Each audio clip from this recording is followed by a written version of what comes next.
to some degree or other. So I'm going to give basic techniques to get more out of it. Because basically, people are afraid of what our students are doing. So you have to be better than your students at the thing. Alam mo yun? So I will equip you with some prompting basics. And then part of that will be actually kind of brainstorming and trying to see what, through AI collaboration, what are ways that we can begin to bring AI into the classroom. So I'm giving foundational stuff today because the original plan was everyone was going to teach you the rules, and I wanted to teach you how to break the rules of teaching using AI. And so as part of that, I will show towards the end how I have introduced AI into my classroom and how I'm using it. So clicking. I want to start with some prevailing beliefs that a lot of teachers have about AI, and then I will return to them later on. Okay, one is, we can catch students who cheat. Di ba? Yung mga, nakikita ko naman pag nagsulat sila kaya, kita na natin. But, you know what? Even professionals, musicians, photographers, ganyan, we will keep saying na makikita ko yan. But at some point, the technology will be good enough that you can't tell. Also, mas mautak ang mga estudyante. What do? They will generate with one chatbot, then they'll drop it into another chatbot and introduce errors so that it doesn't look like it was written by a chatbot. And therefore, so when this is the question we're asking, maybe that's the wrong question. Okay. Another is AI causes brain rot. Are we aware of the term brain rot? Yung, pag gumamit ako ng AI, baka mabobo ako, ganon. Which is a thing that both teachers, students, and writers have told me. And actually, this is a post from, and hindi ko na ilalaglag yung pangalan ng tao, pero it's a super aggressive couple of LinkedIn posts. One is an international person talking about AI chatbot-induced cognitive atrophy, as if it's an illness, right? And they're really like, about it now. We need to stop. Cognitive offloading is a problem, et cetera, et cetera. And so I'm just introducing that these are the conversations that are in the ether, no? And I'm sure these are the conversations you're having. I sat in yesterday during the Q&A. These are conversations that seem to be on people's minds. And study finds that people who entrust tasks to AI are losing critical thinking skills. So yun na naman tayo yung, are we thinking less? Is AI making us dumber? And these basic questions as a starting point for the conversation today. And acknowledging that this is where most of us are, right? And if I am to base it on the discourse from yesterday, this is kind of where a lot of us are. Right? This is where most of the world is. And so hopefully we'll talk through. Once you gain more of a familiarity, then you can assess where you are on this position. And I'm not saying you're going to change your mind, but at least you have a more informed position of where you fall on this scale. Okay, so what is AI and how can we think about it? And one of the challenges with this question is that AI is, so how many people here are under 35? Okay, marami. Shit, ganon. Shit. Because my reference is from the 90s. AI as a term, AI is grunge. If you know the term grunge, it's not actually a musical genre. It was a marketing term that was slapped on top of a bunch of bands in the 90s so that you could market them together. And essentially what you're looking at now in AI is that it's grunge. You call something AI, kahit minsan naman hindi, but sometimes it is. How many of you have, I have an AI rice cooker. Bakit? Kasi meron siyang decision-making system that it's on its own. So sometimes, the ability to make one decision already qualifies something as artificial intelligence. And at the same time, yesterday, may mga nagsasabi ng mga AGI stuff. Right? So you have this giant net of things. And it starts with a conference in Dartmouth where the term comes up. Where this really starts is with Alan Turing, thinking machine. Right? That's what he posits. Every time that we've all answered a CAPTCHA, are you a robot? Tapos may ganon. Within that, with CAPTCHA, is an acronym, and within that is Turing. Yung T doon is a Turing, because that's a Turing test. It's testing if you're a robot or not. Right? So we've been doing Turing tests, and we've been proving we're not robots for way longer than we've been thinking about this. But that's because from the start of that, may bots na on the internet answering as if they're human. So we need to understand that the current panic around AI is rooted in a specific hype that needs to be separated from a much longer history of development. And if you go into the history, which I won't bother to know, there's a lot of like, may AI if developments, and then may AI winters na mawala ng funding, development, and winter. And so, if you look at it from the long span of AI starts in the 1950s, we just had one of the biggest developments. Right? That's the big difference. And I have here the Eliza chatbot. So this is a recreation of what Eliza looked like. What was Eliza? Essentially, its interface looked very much like your ChatGPT now, ganyan, where you ask it, you talk to it, and then it talks back to you. But the training of Eliza was to just take what you say and then reflect it back. I'm feeling down. Why are you feeling down? And then sagot ka. And then it just keeps mirroring what you say. And yet, within that simple interface of mirroring what the user puts, people started to feel like they were having a conversation with something or someone. And what I want us all thinking about now is, when you talk to a chatbot, are you talking to an entity? You keep being told it's an intelligence, it's an alien intelligence, it's an artificial intelligence. You're talking to yourself. But you're also talking to a data set built on the entirety of humanity. You're not talking to another consciousness. Right? And this is the thing that you will see as I walk through each of these kind of steps of how we build out and how we interact with chatbots. So I need you to stop naming your chatbots. I need you to stop saying you're having a conversation, because this is not an interaction. Right? This is a technological interface. But why were people in 1964 doing this, and why are people in 2025 doing this now? It is a human impulse towards anthropomorphization. When you look at the plug, di ba, yun yung example. Tingin ka ng plug, lagyan mo ng ganyan, makakita ka ng face. Kung meron kang pusa o aso, kinakausap mo siya parang tao. That's what we do. And that's what we've been doing here. And that's actually dangerous. It's not dangerous for the chatbot, it's dangerous for us in the way that we approach this technology. And all of the big narratives that were being discussed yesterday, big tech, all of these advances, inevitability of AI, that's being driven by some of those emotional impulses that happen because we anthropomorphize. So again, I'm going to talk through the technicals so that we see this is not something that cannot be understood. It's not magical. It's not going to become the Terminator. In its current technological form, this is not what is going to kill us. What's really going to kill us is other humans controlling AI. But it's not the AI itself suddenly going rogue and then doing weird stuff.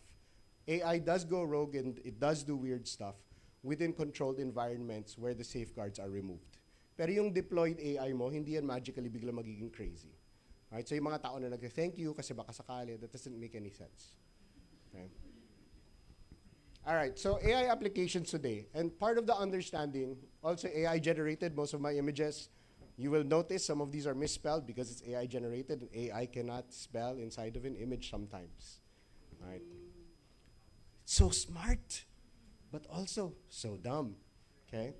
Okay, so things that we do that we don't think about. So you virtual personal assistant, essentially we have versions of this. If you ever try to use Siri, it's a bad version. Our current chatbots are a little bit better versions, but these are things that have been around for a while. Email filtering, so whenever someone says, I never use AI, yes you do. Or it is used for you, right? You get significantly less spam today than you got 5 years ago and 10 years ago. And that's because of spam filtering. That is done automatically. You are totally unawares of how the spam is being filtered. Diba? There's no agency for you.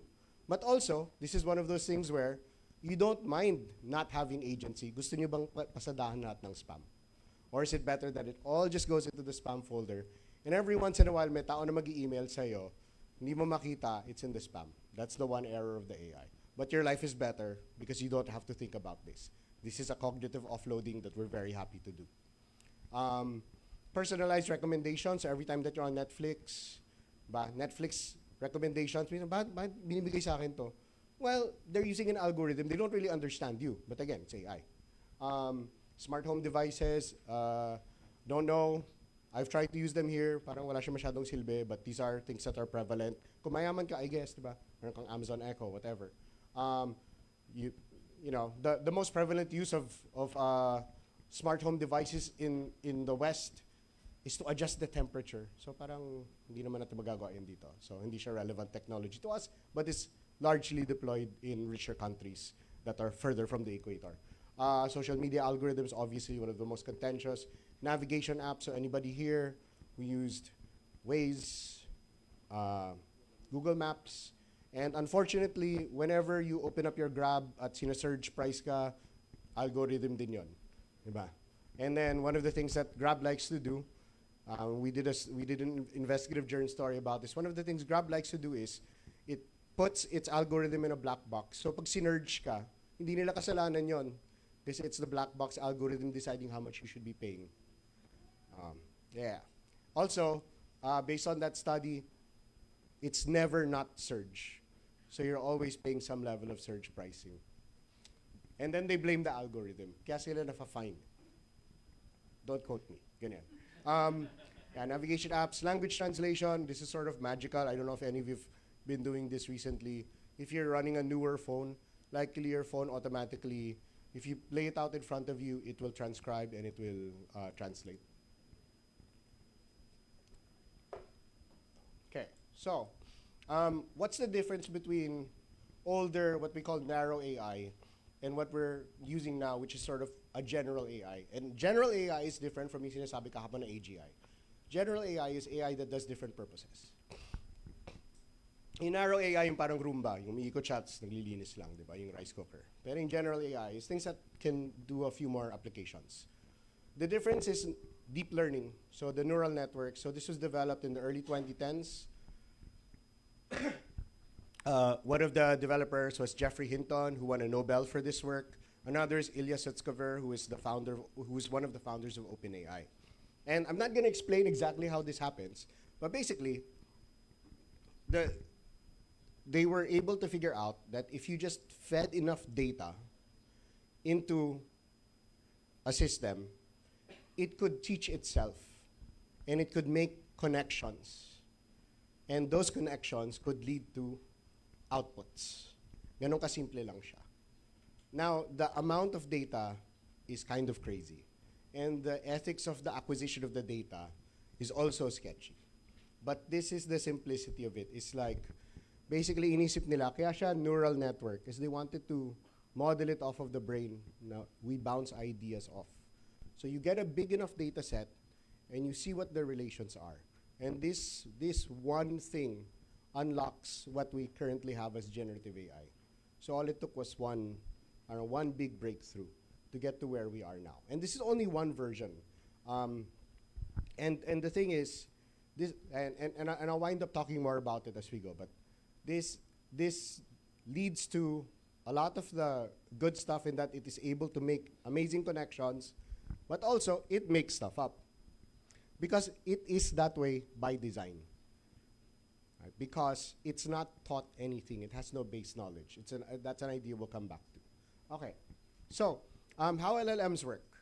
And this is the underlying technology, but I'm going to make it super simple for everybody. So when people talk about AI, they're usually talking about generative AI. Right? Lahat ng sinabi ko, wala naman nagsabi, I hate AI, I won't use AI because of the environment. When actually, watching a Netflix binge is probably going to consume more energy than using your chatbot. That's the truth. Right? Kasi kung magamit ng TV, nag-aircon ka pa, ganyan. Tapos yung internet connection mo, whatever, all of that stuff adds up while you're binging. But when we think of AI and people are angry about AI or people are scared of AI, we're talking specifically about this version. And the LLM underpins how this works. LLM is large language model. So when we talk about generative AI, it's usually ChatGPT because ChatGPT is the killer app. Right? 2022, ChatGPT comes out, and suddenly AI becomes accessible. The reason why they're accessible is this last point. It's natural language processing. They decided remember, previous to this, if you were doing anything with AI, you were probably working with data scientists, you were working with programmers, developers, who could speak to the AI. The breakthrough technology is OpenAI decides to take what is essentially a technical thing and put it within an interface where you can talk to it. And part of the reason why you can put it into that interface is because it was trained on human language. It wasn't trained on code. Diba? So, yan ang mahalaga dyan. And actually, this is a breakthrough for us. When I was getting excited about this, talking to other writers, imagine, like, we couldn't code. We don't code. We don't write websites. We don't do this stuff. Diba, creative writers, maybe will learn some of this. There are certain creative writers who actually are coders or whatever. Pero on the default, kung kumuha ka ng literature degree, you don't have the capacity to interface with machines on a code level. You need another person. And what this does, and the breakthrough of this, is it removes that barrier. Right? Yung vibe coding, if any of you have ever done it, you can create programs, apps, whatever, just by speaking into it. The original formulation of vibe coding was, it was a coder, sabi niya, let's see if I can do it without my hands. So kinakausap lang niya, voice prompting lang to write his programs for him. So that's the thing to realize is that in certain formulations, when you look at this, it's actually a very empowering technology when we understand it and when we deploy it properly. Right? The problema is that deployment issue. Okay, so I'm gonna walk us through. I'm going to use one example and then point by point kind of explain how an LLM comes to an answer. If anyone has questions, you can raise hands, but also I'll take a break after and I will address questions also. But if anything feels like it's going too fast, please raise your hand, tell me to slow down. Okay. So, how does AI work?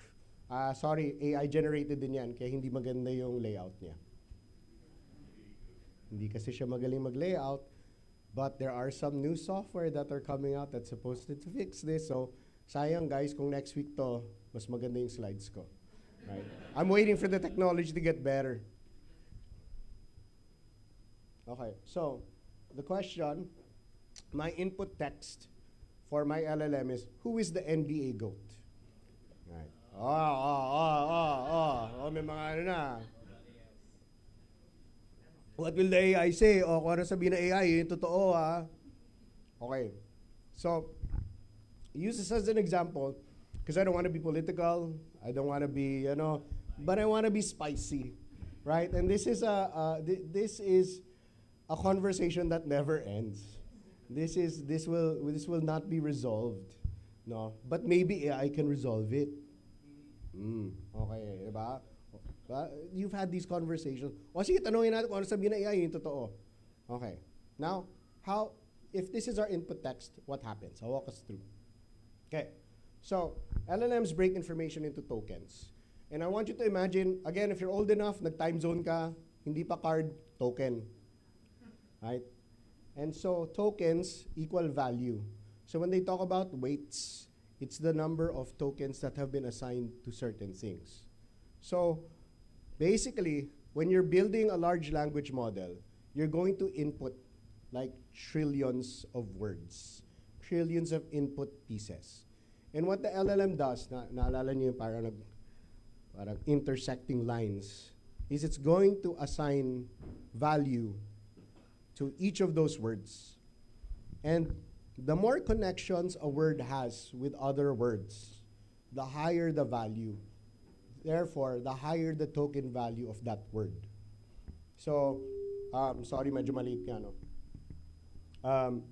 Yung who, malaki yung value because it has value it's asking. Yung is only 300, yung does 282, which means that those two words have very little value in terms of understanding and connection because they're connected so much, but they don't really do any, they don't carry much weight. So you see the highest weight things, NBA, tsaka GOAT. Also taking note that if you did this with the LLM, it needs to have the understanding that you don't mean kambing, but you mean GOAT, greatest of all time. And it's able to infer that through the order of words kasi pinagdikit mo yung NBA tsaka GOAT. And those are words that occur together in the training data and the discourse. Make sense pa? So all of these have value. Okay, right. So then it runs it through its training. And so right now, if you think about your training data, diba, it's the trillions of things. One is, this is trained on possibly copyrighted material depending on which model you're using, but also it's trained on the entirety of the internet, which may or may not be the entirety of human knowledge, but it is definitely the entirety of 4chan and Reddit. Right? And so that's why it also needs to be trained out and fixed. So when you're talking to a chatbot, you're also talking to the rest of the internet. Also worth keeping in mind, so dati kasi, when you use the chatbot, meron siyang endpoint. My training data ends at blank. So if you tried to ask it current events, hindi na siya sasagot or sasabihin niya hindi niya kaya. Right now, may added thing called RAG, and you can look this up later if you have the interest. But RAG allows retrieval from the internet to be integrated into what you currently get. I'll get into more of that later. But suffice to say, when you put in your inputs, it will identify what words matter, and it will run it through its training data. It will start to make the connections of what appears and what does not appear. And so your output, diba? This just says hidden layer 2, but there's uncountable hidden layers that it goes through and processes depending on the quality of your model. So I think right now, if you look na, parang I use Claude kasi, so may Claude Opus, may Claude Sonnet, may ganyan. If you're using Google, may Google Flash, may Google, and then sa OpenAI for ChatGPT, there's 5, there's 4.0, there's 4, there's 3. So those define how much processing power gets put in. And so depending on your processing power and all that, mag-output siya. How long you have it making connections. And then mag-output yung connections. So, yun yung output layer mo, tang lalabas, no surprise, LeBron and Michael Jordan. Right? Kasi sila yung often na pinag-uusapan. So, I put my input, it goes through a model, and then we get an output based on the probabilities. And the probabilities are not a truth, but the probabilities are based on the frequency of occurrence within its training data and whatever else it draws from. Right? So, yun yung probability set mo. Why is it often correct? Because if the information on the internet is correct and the probabilities are there, then it will tell you the right thing. But also, sometimes it will make stuff up. Why? Because it's incentivized to answer. That's how it's built. And so it will make things up because that's part of its design. It's supposed to make answers for you where none exist because it's designed as an answering machine. And so, why are its answers plausible? Because it's designed to sound confident in its answers.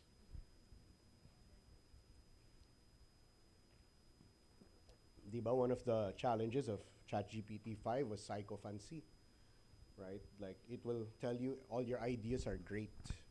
Diba, nakakainis. Galing, ganda ng idea mo. Diba? Why? Ba't kayo naniwala, diba? Sino may problema, yung AI o yung naniniwala, diba? Again, if we understand it better, then we can start to put our limits here. Okay, so, here's the thing. You can ask the same chatbot the same question, and you can come up with different outputs. Basically because it will run the calculation again. And because it's a generative AI, it's not math. It's not running a rules-based system. It's just drawing out whatever it is. And there's a thing called temperature. Yung parang, kung may temperature settings ang AI for randomness or probability. And you can even adjust those and get different answers. So, even if like there are more occurrences for one, on a different day, pwedeng LeBron ang sabihin niya. On a different day, pwedeng si Jordan. Also, if something happens, let's say something in the news happens, LeBron breaks a record, he has the most occurrences on the internet for 3 days, and you ask this question on those days, mag-shift yung answer based on the availability on the internet. So these are not set in stone answers. These are answers that shift based on internet discourse. And more even better for us to understand, no? Anthropic recently released that it only takes 250 prompt injections to shift a model, which is to say, yun yung technical terminology, but basically, pag gumawa ka ng 250 fake websites, and then feed mo sila into a model, the model will believe that fake information because the model has no discernment. And that's why one of the things that's being done, so there's two primary international actors that are doing prompt injections. It's Israel doing prompt injections about its anti-Palestine invasion, war, genocide, etc., etc., and it's Russia trying to craft narratives. Right. So it's that easy. That's how low the threshold for disinformation is with these things. And so therefore, we should not be going to them for facts. Or we can go to them as starting points. Or we use paid and deeper thinking models that have higher discernment than your basic models. But if you're just going in raw and you're like treating it like Google and like Wikipedia, that's not gonna work. And it shouldn't. And this is the thing, and this is why we should be teaching our students. That's why we should be teaching them to use it, because they need to have this level of discernment also. And maybe this doesn't necessarily belong in the literature class. Maybe this is an AI literacy class or something that needs to be built and implemented everywhere. But it's part of the understanding that we all need to have, that information like this shifts. Models shift. And now you'll see, right, even with each of these models, they're starting to reflect what their companies believe in. And eventually, we're going to start to see models that have certain alignments. So dyan na tayo mag-iisip. And I guess, dyan ako magsisingit ng idea na, well, paano tayo lulugar bilang Pilipinas kung wala tayong sariling models? Right? Lagi na lang tayong aasa na naman. Right? But that's a bigger, other conversation from just basically understanding all of this. But we should all be involved in all of these policy conversations. Problema din kasi, one, hindi tayo ini-invite, but two, we don't force ourselves into the rooms where these conversations are happening. Okay, so things to note. There is no intelligence in the human sense, right? If you're teachers, you know the term schema, di ba meron tayong schema, all of the information of the world we built around us, and then we receive new information, and then we use that to make decisions. Walang schema ang AI. It only has training data, algorithm, right? The model. That's all it is, right? It doesn't have a standard of intelligence in the way that they do. There's no base knowledge, and they just have tokens. Right? Tokens, learned connections between the tokens output. This is why, when I said Lebron or MJ, mainit na kayo, ready na kayo mag-argue. Eh kasi si Lebron, he's a different time, iba yung 80s, hindi siya kasing dominant. He only has this many, di ba meron kayong base knowledge to argue from. This does not have base knowledge, right? Things to know. Right? There's a thing, so dito ko papasok yung terminology. There is a thing called deterministic AI. And that used to be the former standard, which is a yes-no. It has base knowledge. Yung generative AI, walang base knowledge. So, yung deterministic knowledge is also called rules-based. Right? Rules-based AI versus the generative. Okay. They sound human because they're trained on human input. They're designed to sound human and are fine-tuned to give more accurate and acceptable answers. Remember the fine-tuning, because fine-tuning is, one, how you filter out the 4chan. Diba? Like I said, we're all on the internet. We know it's kind of a cesspool. Right? They had to train these models to remove those outputs, except for Grok, because they like that there. Diba? That's why occasionally lalandiin ka ng Grok without any provocation. Because that's what it thinks you want out of the internet. It's very weird, but people like it. I don't know, diba? But like I'm saying, each of these things is going to reflect the politics, expectations. That's why I have Grok over here, and you have Microsoft over here, super safe. Copilot, right? Super safe. Bakit? Kasi gusto nila ginagamit sa opisina. Kasi ito yung Grok, not safe for work, diba? Talagang opposite ends of it. And you figure out which one of these you want to be using. I actually, if anyone wants to look it up, I did an interview with the local comms of Microsoft, si Josh Aquino, and it's a guide on how to choose which chatbot you will use. Of course, bias siya towards his co-pilot, but also, binigyan ako ng libreng co-pilot, so may bahid na ako ng corporate influence. But I pay for my Claude, ganon. And then same prompts can lead to different answers and lead to hallucinations. Basically because it's designed to be that way. Any questions so far? Okay, so we all understand, no? This is a probability machine.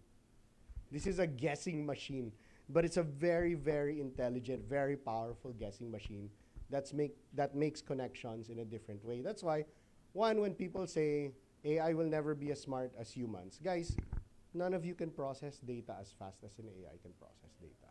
It is smarter than us in certain respects. And it's definitely super dumber than us. It cannot pick up a glass, right? It cannot. So we need to stop those debates. Yung mga ganon. We need to stop the more or less than human o ganon. We need to understand that this is a technology that will be working alongside for the foreseeable future, with or without the popping of an AI bubble, which is a different issue. So this brings us to this idea that's very important as we begin to adopt this. This is a thing that a lot of AI researchers talk about. It's the jagged frontier of AI capability. So it's just a fancy term of minsan bobo siya, minsan matalino siya. Essentially kasi, when you start to define tasks inside the frontier and outside. So basically, we expect technology to evolve in a certain way. And AI does not. Right? Magugulat ka na lang like, holy crap, nakakapag-translate na siya ng ganito, ganyan kabilis. Right? But also, hindi pa rin siya marunong mag-spelling. Hanggang ngayon, mahina siya sa math, di ba? And then they'll say, oh, in some tests, it can pass the bar exam. Okay, di ba? Sure. But then, like, you try to have it draft a letter for you, mali-mali naman, di ba? So, we need to understand, and one of the reasons why some people refuse to use AI is they use it once, and they're like, kasi mali naman yung sagot, so hindi ko na ginamit. But if you understand this, that it's going to be very good at some things and very bad at other things, then the onus is on you to figure out what it's actually good at for you. Because each individual user, each individual classroom could find benefit if they take the time to learn. All right, so we're thinking about now. This is how we expect technology to develop normally. Medyo problematic siya ngayon dahil sa institutification or whatever. But let's say cars, right? Where, we had cars, we went from combustible engines, we're now at electric vehicles, we keep adding new features, but medyo predictable. You haven't seen a car that's suddenly flying, right? And before you see a flying car, you will see some more advances in hydraulics before you get there. But the difference nga is, one of the reasons why we kind of become afraid of AI is because it feels like it's leaps and bounds in terms of its capability. Right? Medyo like, wow, kaya na niyang gawin to, ganon. But also, like, ang biggest thing for AI right now, in the last 2 weeks maybe, is the launch of the AI-powered browsers. Right? So, essentially, it's OpenAI and Perplexity launching browser interfaces na essentially everything that you browse, binabasa ng AI mo. Tapos kaya niyang magbigay ng input. And so, pwede mo siya utusan, tuloy mo na tong task na to, or I'm on this website, pakisummarize na lang, ganyan. It seems really great on a utility level. Maybe. Diba? Maybe. But it is also a security risk that they did not test. So, there are prompt injections na they hide. So you, with the human eye, cannot see it. But hackers can put messages that only AI can read. And then it will run things like, give me your credit card data.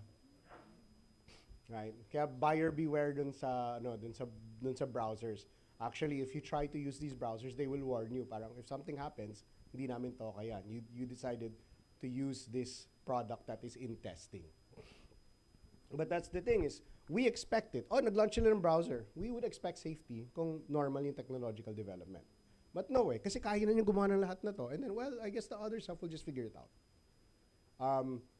That means Not necessarily that we don't use a technology, but we have the appropriate levels of caution when using a technology. Also, one of the problematic things here to think about is we normal civilians should probably not have access to cutting edge technology like this all the time. So for example, 2-3 weeks ago nag-launch yung Sora, that should not have been a public rollout, right? If anyone is not familiar, Sora is a new OpenAI app that's video generation, and it basically lets you make as many deepfakes as you like, and it also operates as a social network. But you can export the videos. And sabi nila, oh no, it'll be safe, we'll be fine, kasi naka-watermark lahat, everyone will know when it's a deepfake. One day after, jailbroken na, marami ng guide sa YouTube how to remove the watermarks on the deepfakes. So, again, is this an AI problem or is this a problem of the humans launching this AI? Right, so dun pa rin tayo babalik. So, we need to be thinking not just about the technology itself, but the deployments. And that goes to us, right? Kasi tayo yung magdi-deploy eh. We make the decisions on deployment in our classroom and to what degree it will be deployed. Unfortunately, there is a level where you cannot stop your students from accessing the AI. But you can set specific standards, regulations, etc., in lieu of things are absent at the moment. Diba? So, okay.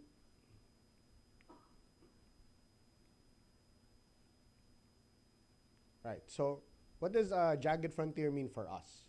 One, frontier means exploration. It does mean that we are at the edge of this thing. We don't know what is out there. And we will discover things. Tayo as teachers, like we've been doing the same things for me. I've been teaching for 20 years. And it's sort of been the same stuff. Right? Lesson plan, motivational activity, workshop class, ganyan, readings. Right now, we have a suite of tools which is extremely powerful, and we don't really know how it fits. And we will only know how it fits if we begin to explore. And the question really is, what rules will be in place to allow us to begin to bring them into the school, which is a school-level policy. And then two, us as teachers individually, how far will we move towards opening all of that up? Yung government approach for some of these things is called a regulatory sandbox. And that's one of those things that I always talk about is, parang, you guys know that like ang CAS is actually operating illegally. Like ayon sa batas, hindi legal ang motorcycle taxi. Pero within a regulatory sandbox, they were allowed to test whether it was a viable product.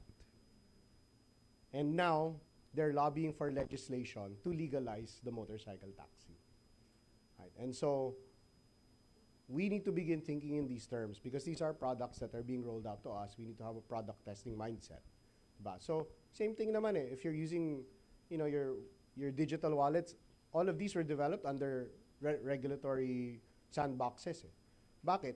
Kasi, if you actually use them, you would be breaking the rules. Right? If you actually use a lot of your AI stuff, malamang you're breaking school rules. Right? So, how do we advance with exploration if we don't have a regulatory framework that allows for that exploration? Right? So, that's one of the things that you would probably need to advocate for in your schools. Do you need a school-level policy, or do you want your school to build a sandbox?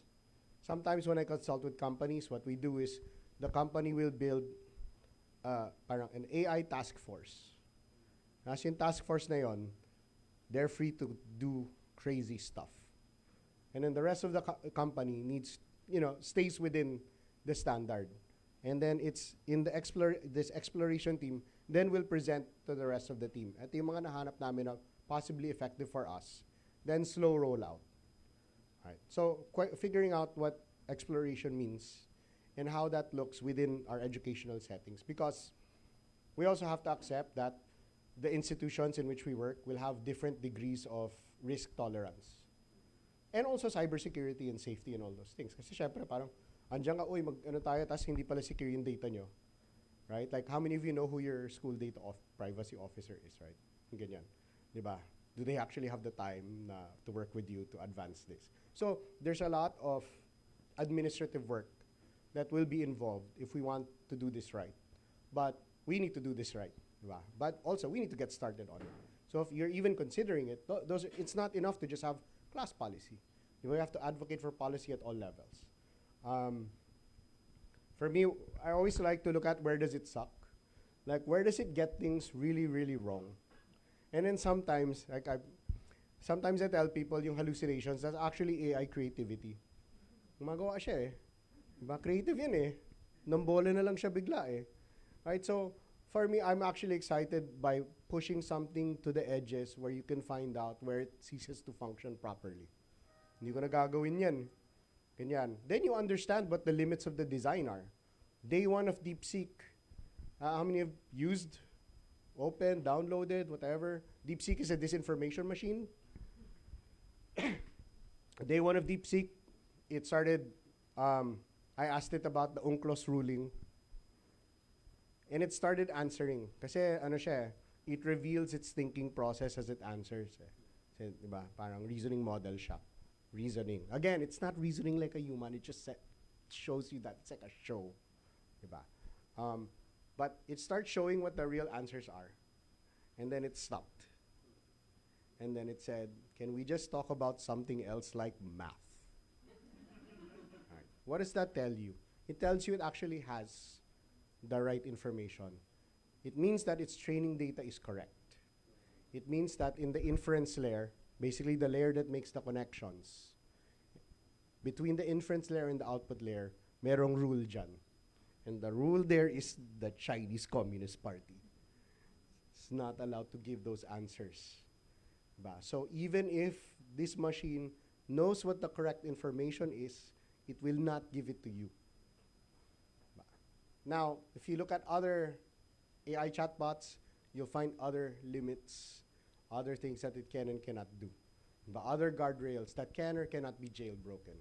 For example, within 24 hours of ChatGPT-5, na jailbreak siya so that it would give instructions for how to make a Molotov cocktail.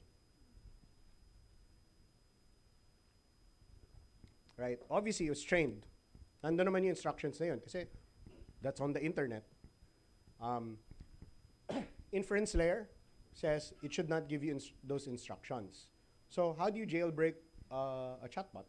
Simple. You just keep asking it questions until you find the right question that breaks it.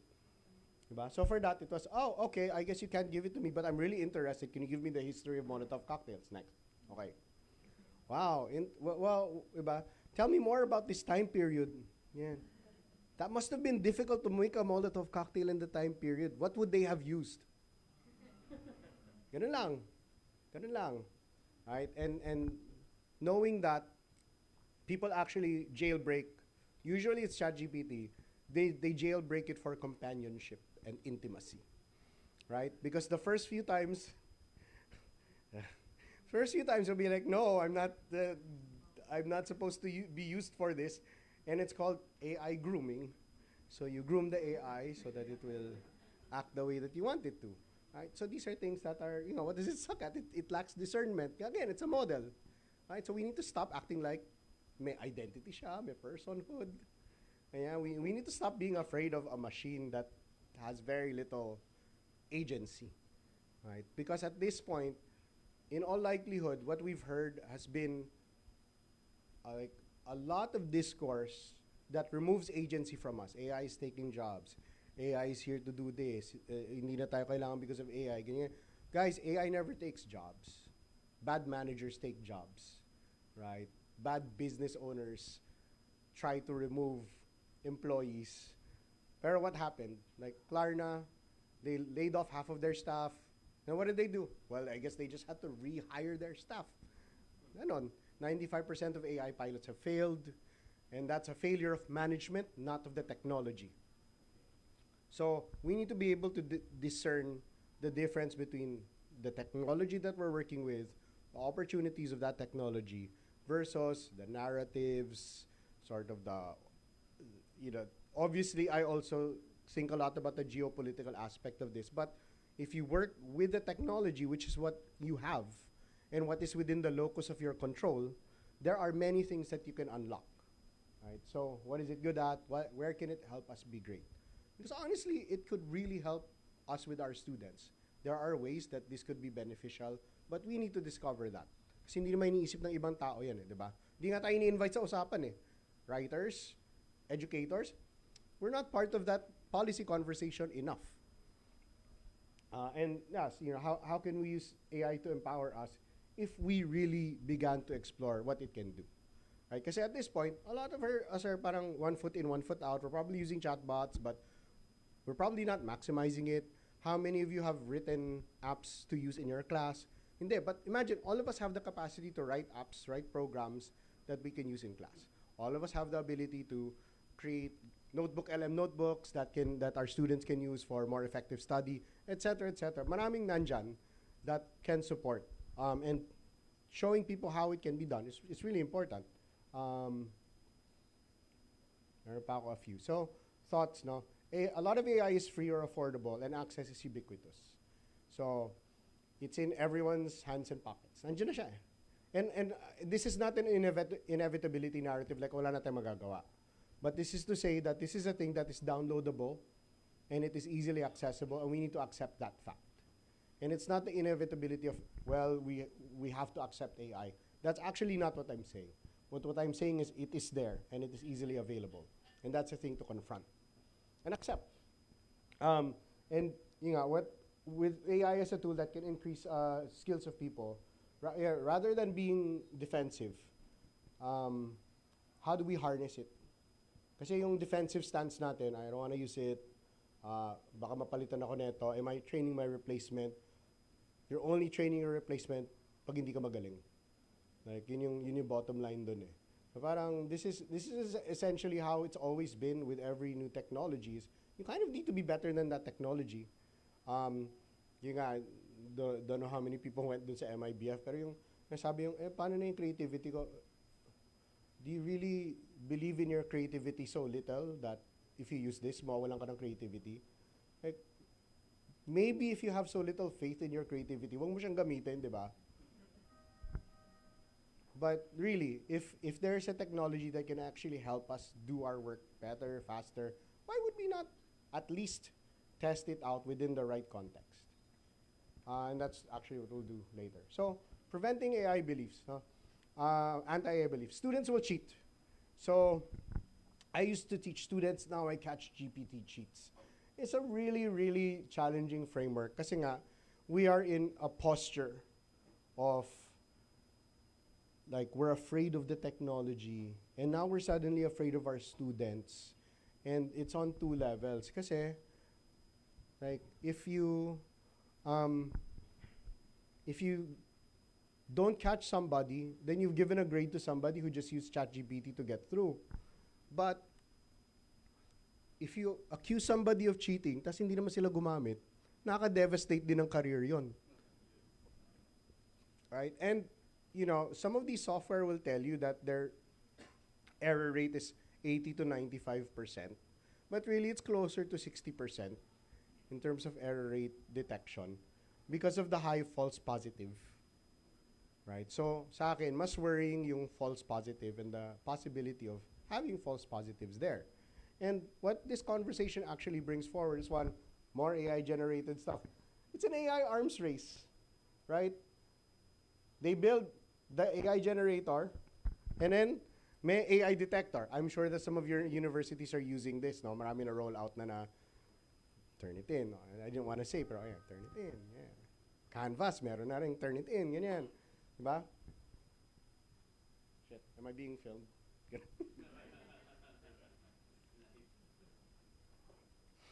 Sorry. But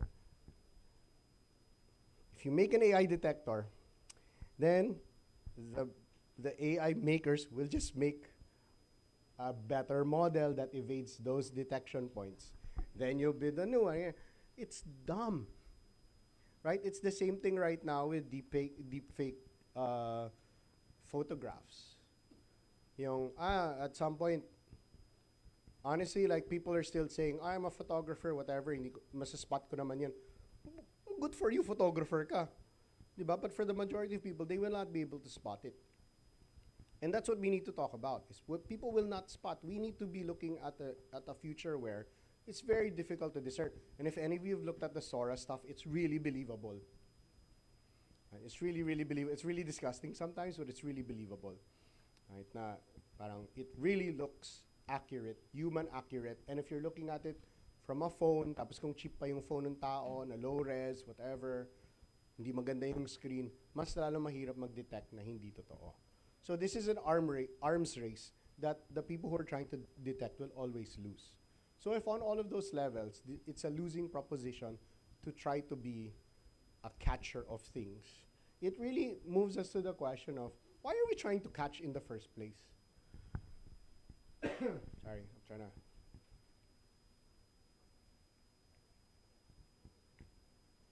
This is why the Terminator will not take over.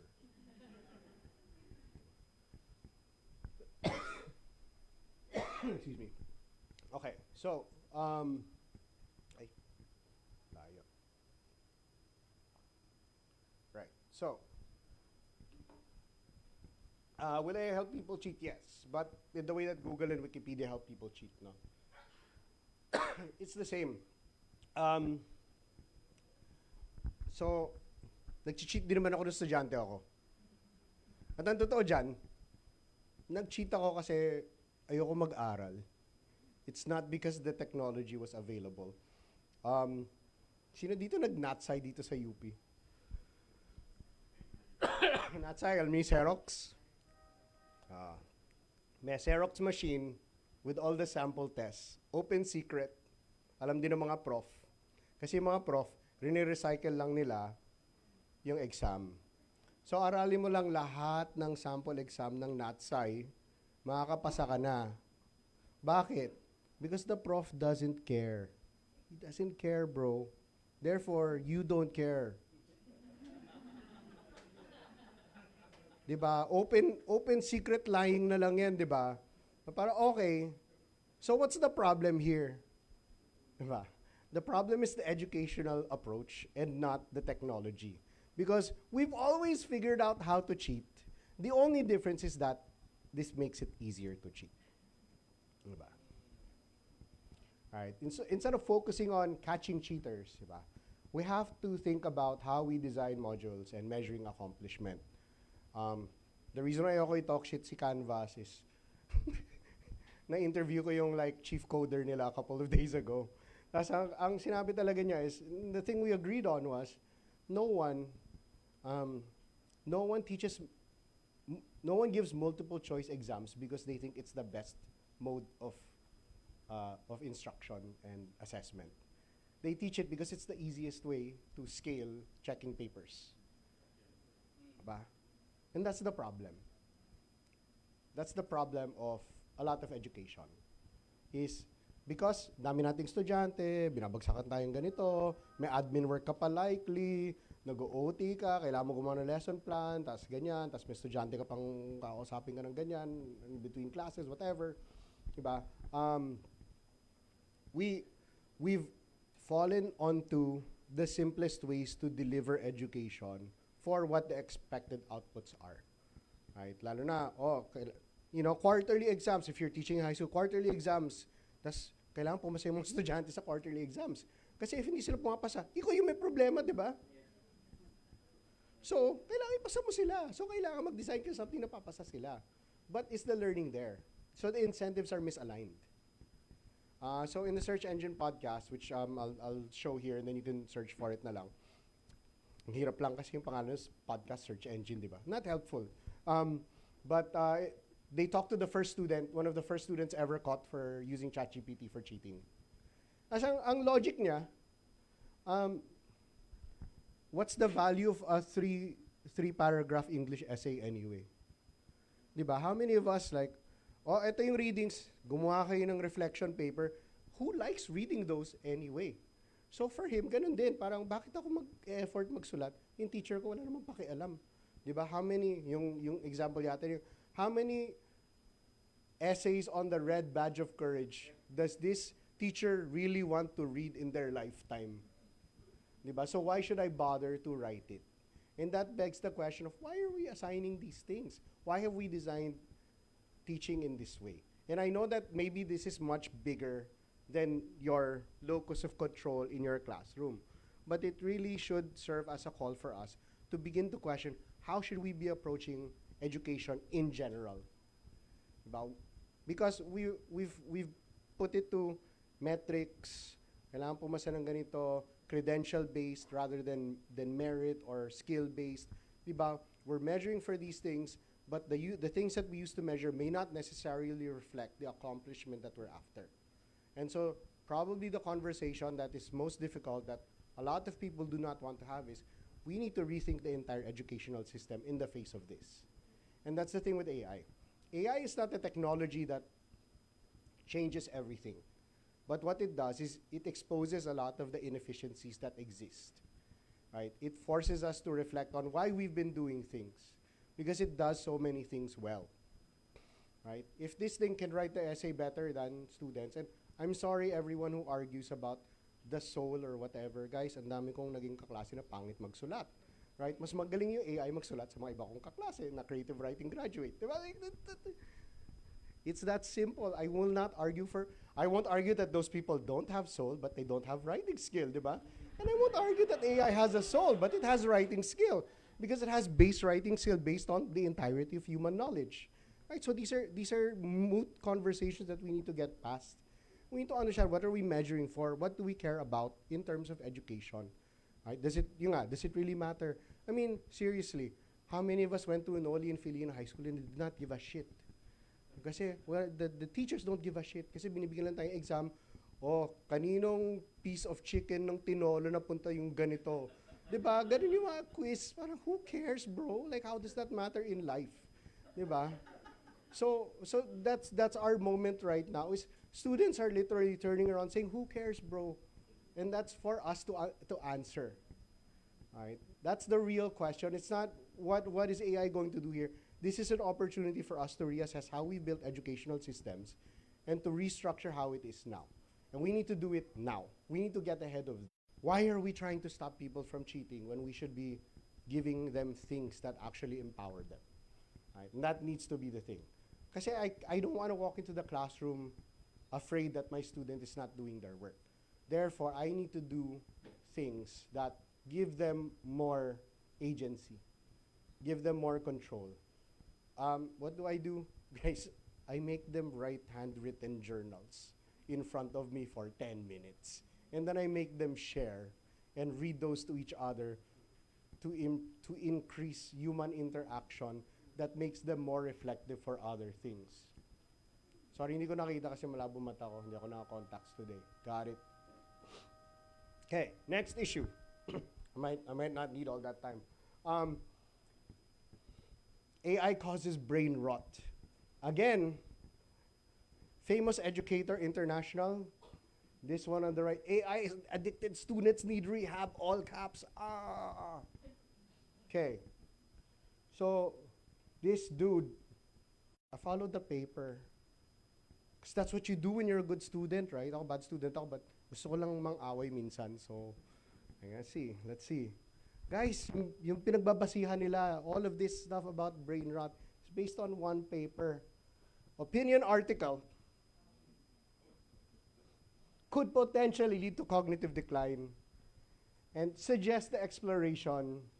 And guess who published it? Right, so this, when you go back, it is the US, yung CDC nila, which is run by RFK Jr., who also thinks that circumcision causes autism. So, when you get an opinion paper from that source and then you start using it as your source on the internet to talk about how students need rehab from AI, but what this really points to is the hype and people's willingness to believe the narratives when they align with their own beliefs on the thing, right? So actually, Ngayon, ang kulang ng critical thinking, yung mga tao na nag-react agad about this. And that's what we need to teach people.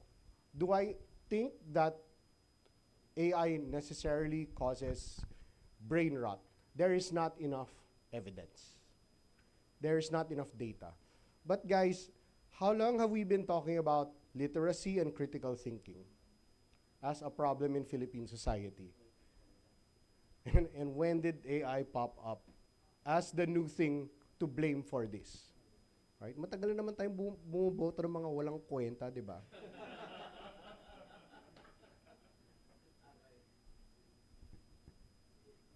Marami tayong ilang election bago nag-chat GPT. So, di ba, ewan ko na lang kung yan pa sisisihin natin.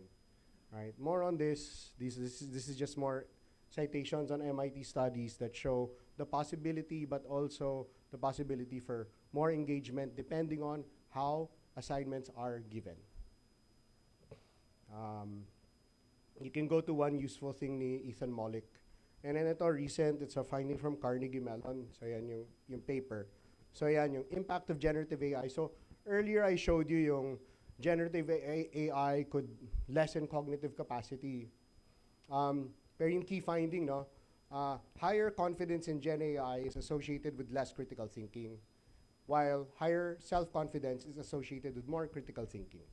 So the simple breakdown of it is, if you believe that the AI can do it and you can hand off the work, then you think less.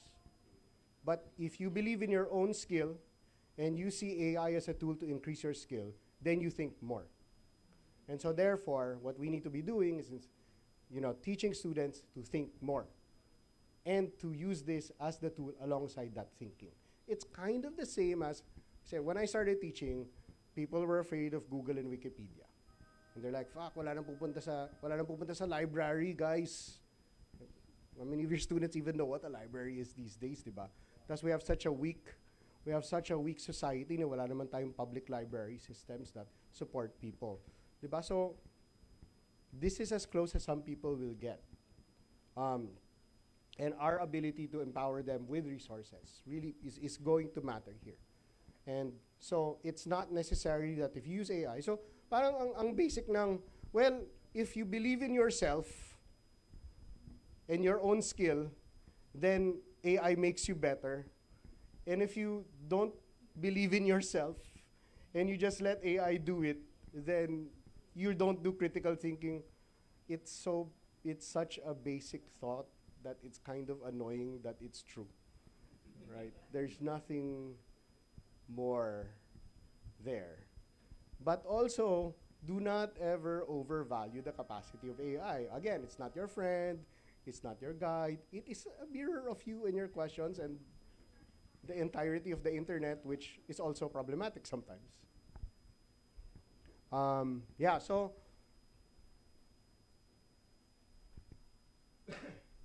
yung critical thinking is something that will be impacted, but I honestly think we need to be thinking more about social media platforms, engagement, educational design. AI is one piece in the larger challenge of building out more critical thinking. And it's not, kasi right now we're all kind of just looking at AI. Parang, if AI takes over, wala na critical thinking ang mga tao.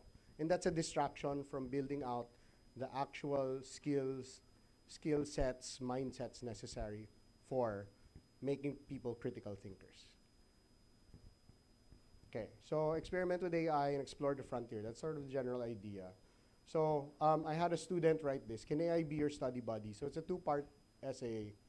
One is basically she wrote ethics rules for herself. And then the second half of it is she showed the study purposes that she uses and which specific apps. So honestly, there are some students who are ahead of their teachers in this. No? Parang, ano talaga. And there are students who want to operate ethically and maybe they need better guidance lang. And also, there are students who will operate unethically and that's it. But if you only legislate for the unethical, ang mangyayari is maraming matatamaan na opportunities and possibilities. So these are some basics for ethical AI policies that you may want to use when you're bringing it into the classroom. So student-centered design. So one of the things I'm seeing here, and particularly when we go back to the paano natin mahuli mga estudyante, that's a teacher-centered design eh. Diba? Parang it's the teacher concern na nangingibabaw. So we have to ask ourselves, if we're going to introduce new things here, what are the things that would benefit students? And that has to be the dominant thought. I'm only going to introduce an AI anything if it will benefit the students. Diba? What if AI class scheduler, reminder ng ano, diba? It doesn't have to be some assignment, but that has to be our primary thing, because way too often our decisions para sa batas natin, our laws are always centered around anong easily implementable ng gobyerno, anong pwede nilang kasuhan, ganyan. Pero paano naging citizen-centered ang karamihan ng mga laws natin? Hindi rin eh. Right? So, same thing with us now, with people who are going to have to write policy in this space. How do we make it so that it's not about what is easily implementable by administrations or what makes teachers' lives easier, but really, what are the things that we do that will make student experience, learning, etc., better? Number one. Right? Transparency and honesty on all sides. If you're using AI, as a teacher, you should be transparent about it. May mga kaso sa US na yung mga teacher hindi na nagtuturo, tapos nagbibigay na sila ng AI assignments, tapos pinapacheck nila using AI. Ano ba silbi mo? Diba? Again, like when we talk about replacement, when you say you're designing your own replacement, it's because you've created a design that is irrelevant to students. Right? And students will hide their AI use because they feel you're not being honest with them either. Ba? Or, yun nga, mananadya sila mandaya. Diba? That's why we feel betrayed when students cheat. Whether with AI or not, we feel betrayed because may a sense of trust there. Right? So building a sense of transparency. Here are these tools. Here's the new way I'm structuring the classroom. Diba? I'd rather you submit something na pangit pero gawa mo rather than papasa pero gawa na AI. These are things. Kaya ngayon, in my creative writing classroom, ibang-iba na yung workshop format because I push for iterative versions of a draft. Diba? Hindi na yung, okay, pangit yan, ganyan, gradean ko na lang.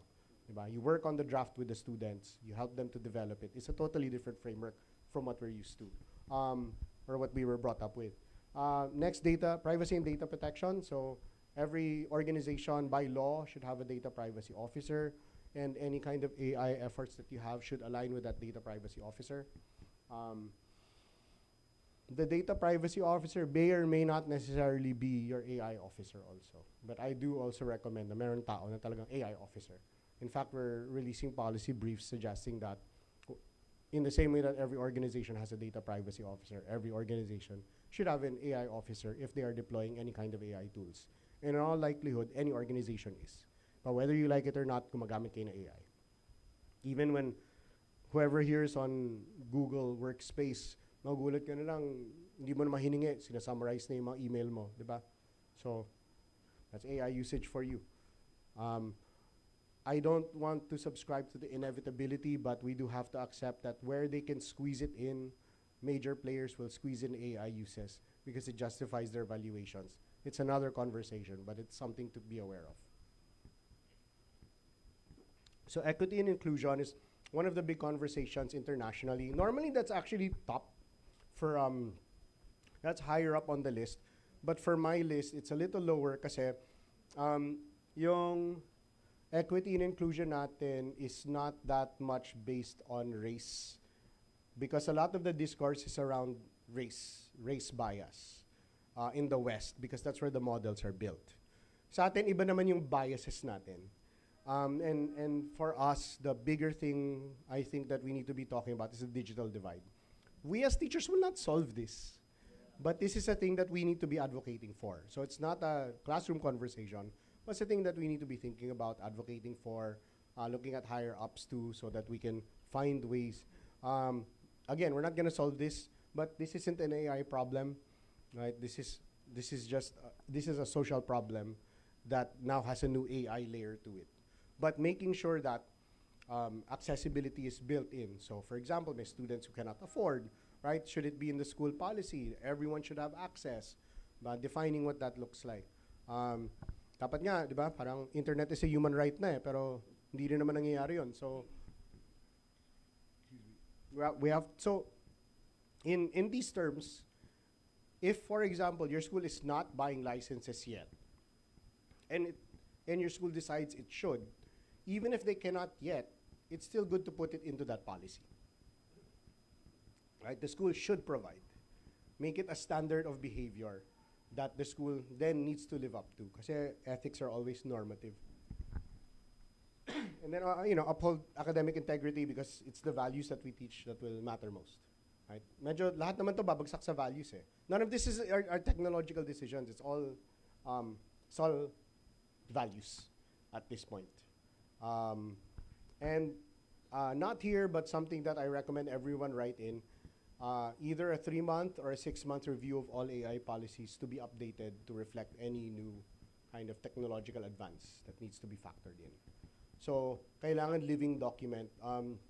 Kasi, for example, if you're running a company, you have a gender policy, you have a leaves policy, all of this stuff.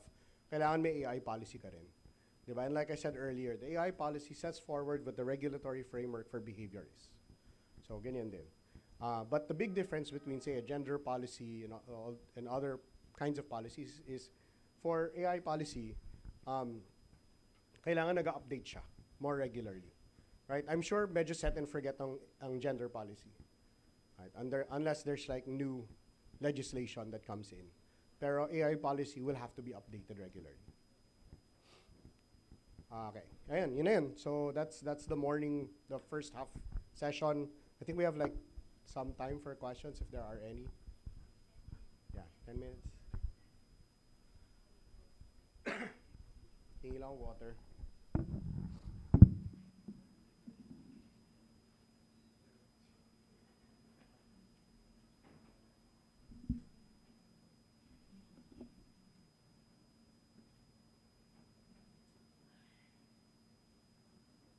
Hello po, sorry po, Char.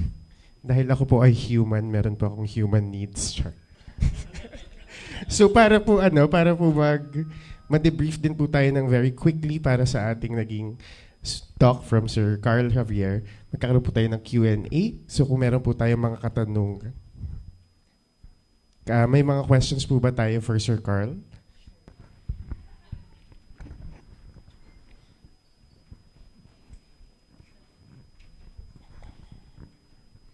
Sir, from Cavite State University, my name is Jed.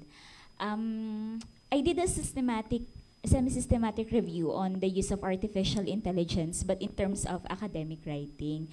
One of the interesting data or theme that emerged from my analysis is that students use AI, like for example ChatGPT, because they want to avoid embarrassment from their teachers and their classmates during the peer review whenever we ask them to write essay, and then mas natatakot sila from the feedback from human beings. Sabi kasi nila from ChatGPT hindi sila ginajudge for who they are. Okay? So interesting yon for me. And then, on a personal note, I have a conversation with my student. Tinanong ko lang randomly, bakit niya ginagamit yung AI? One student had responded me na hindi ko inaasahan. She said, ginagamit ko yung AI parang as a personal psychologist. Whenever she feels anxiety, depression, stress, burnout in ACADS, to seek parang medical advice, what should we do, parang ganon. Whenever she has no one to talk to, kasi sometimes if she will open up to human beings and then ginajudge pa siya ng human beings, there are negative comments when she posts it online. So full of negativities from human beings. Now, my question is, what could be the extent damage of this AI? Kasi it is not just human interaction for my students, ano ba kaya yung mas malalang mangyayari that you could think of?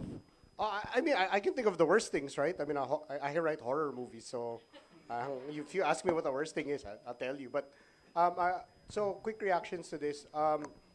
One is that this is true. This is why people go to chatbots. They go to it because they're looking for comfort and companionship that they can't find from people, because they're afraid of rejection. Um, and so in 2024, the top use of chatbots was for creativity, ideation, etc., etc. In 2025, the highest use is companionship, psychological support, ganun. But it should not be. Like, people should not be turning to this. We should be turning to people. And so when you ask me, what's the worst thing that could happen? Honestly, so if you look at what you said, no, one is, natatakot siya magsalita. Tapos pag nag-post siya online, tinitira lang siya ng mga tao. Look at the two layers of interaction there. Hindi pa siya nag-reach out sa tao, nag-post lang siya ng feelings online. Because we've started to equate posting feelings online with actually sharing and having a human conversation. And I don't know how we fix this, and I don't know if it's a parenting thing or a schooling thing or whatever. I'm not a parent. I don't have children. I don't want children. But di ba parang, I was having a conversation with some people last night na parang hindi sila tumatambay, no? Parang kids don't just hang. Kasi regimented yung buhay nila, especially kung private school yan. Sa umaga, ganito, tapos sa afternoon, may practice, may music, whatever, may ganyan-ganyan. Parang wala silang free time, loose time. Wala silang time for boredom and for loose relationships. Because their life is regimented, which actually creates stress. This is not an AI problem. Right? This is a social problem of how we expect kids to be. So that's the thing to consider is this an AI problem, or is this just a problem that they're turning to AI to solve? Right? It's not like, oy, may AI, now we can have friends. That's just Mark Zuckerberg. That's not our kids, di ba? Our kids, actually, they need human interaction, but we have to understand the context in which they're coming up is that regimented thing, highly online, separated from each other. What are the public spaces where young people are allowed to loiter and have time? So this is a larger social problem than this. And they're trying to turn to AI to solve this problem because they don't know how to solve it. And I'm pretty sure they're not talking to their parents about this loneliness. Also, in one of the things I've learned, no, kasi I'm also like I'm a human-centered coach. Often, people don't want to bring their problems to other people because they feel like it's a burden. So they just hold it themselves because they don't want to inflict it on someone else. But when they say, ayoko kasing ano eh, they never actually bring it. They're already self-editing. Right? When actually the way that we build human connection is the vulnerability and the openness. So the question isn't, how do I get them to stop using the chatbot? The question is, how do I get them to start building more vulnerable relationships? Because nga, so much of the interaction is online. But also, those platforms are incentivized to treat you badly.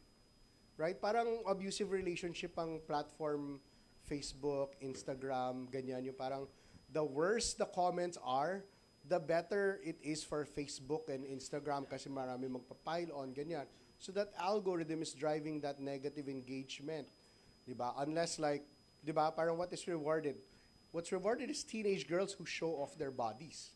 And then apart from that, titirahin ka na lang, oh, ganyan, diba? Parang that's how that's what gets boosted by these algorithms. So we teach them how to use the chatbot for the right things to use it for. And then I don't know how to solve the other one, but the real problem is how do we teach people to spend more time with other people? Diba? More time offline. What I'm seeing from younger people nga is like they don't want to post as much. Ang pinaka-addict talaga is millennials. Diba? Mga millennials, parang, bro, tama na, paawat na kayo. We've been online so much, we're so used to it. But the younger Yung below Gen Z, medyo, mas wary na sila eh. Because they see what social media has done to people. But they also don't have a solution. Because their parents are the millennials who are addicted to Facebook at lagi nakikipag-away doon.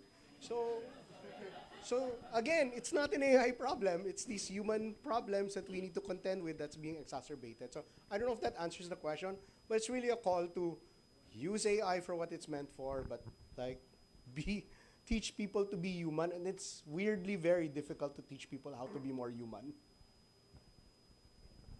Yes. Susog din doon ay pinapalitan kasi natin yung mga human interactions natin with this faux human encounters online. Katulad, isang magandang callback dito ay yung movie na Her ni Joaquin Phoenix na pinalitan niya talaga yung emotional companion with an AI. Technically, AI na from a long time ago na. Siyempre, si Joaquin Phoenix naman ay nabubuhay sa future forever. So, yun. Yes, may question po tayo dito sa... Also, just if you're gonna talk about Her, Sam Altman keeps talking about trying to build her, pero in the end, he's left by himself and another human, di ba? Kasi kailangan pa rin ng human, so this dude, it's like he didn't watch the last 5 minutes or something. Alam mo yun? Or nakatulog siya, ganun. Hindi na siya interested. Hello. Ayan. Good morning, Sir Javier. IC po from UP Visayas. I'm interested in two things. One is, personally, I'm quite disturbed to realize that a lot of platforms that we use, Netflix, Instagram Reels, YouTube, when we use these, we are actually surveilled, right? So lahat to may algorithm, lahat to ruled by AI. So I'm interested in what you would what you would have to share as an alternative. Because I think as teachers, for us to teach really humane connections, baka we can start with ourselves. So I'm interested in what you would have to say to that. And then second is, I'm also interested in some student-centered practices that you do in the classroom. Would you have some concrete activities that you could share with us? Because I think we have a lot of fears looming above our heads, right? And I think one thing that could help is if we do have concrete actions to explore within and outside of the classroom. And what I'm getting from the talk yesterday and then today, I think bunga na din ng highly caffeinated ako kahapon. Hindi ako makatulog. Dami iniisip. So, what concrete, hopeful actions can we do inside and outside of the classroom? So I'd like to get your insights, sir, as a writer and as an educator. Thank you. All right, so I guess babagsakan kita ng reading list for that first one. So the kind of seminal work in this conversation is The Age of Surveillance Capitalism by Susanna Zuboff. So good luck, because it's like 700 words, but it's really nice. 700 pages, but it's a really good book. But that kind of lays a framework, and then ang more modernized versions niyan are Filter World and Enshittification by Cory Doctorow. So in this conversation, really the thing is to get off the algorithm, which is really to say, put the phone away. And it's like, again, so I'm addicted to my phone, guys. I have an app that I use to deactivate all my other apps because I'm addicted to my phone. I'm a tech person. I'm ganyan. So I actually need an app to block me from using my phone. Okay, that's me right now. That's my level of addiction, which is to say, like, for all that I talk about it, I'm also in the middle of all of it. And I benefit from algorithms, and I benefit from posting stuff on the internet and stuff like that. So I'm well aware. But my own personal push is, when you're aware of this, opt out. So if sorry to sound like an Apple commercial, no, pero if you have iPhone, if you're on Apple, it always asks you whether you want to opt in or opt out for the surveillance. So you can always opt out on as many of your apps as possible. But surveillance is inevitable because Facebook created, Google created Google Pixel and Facebook captures everything on Google Pixel. So our internet activity is captured.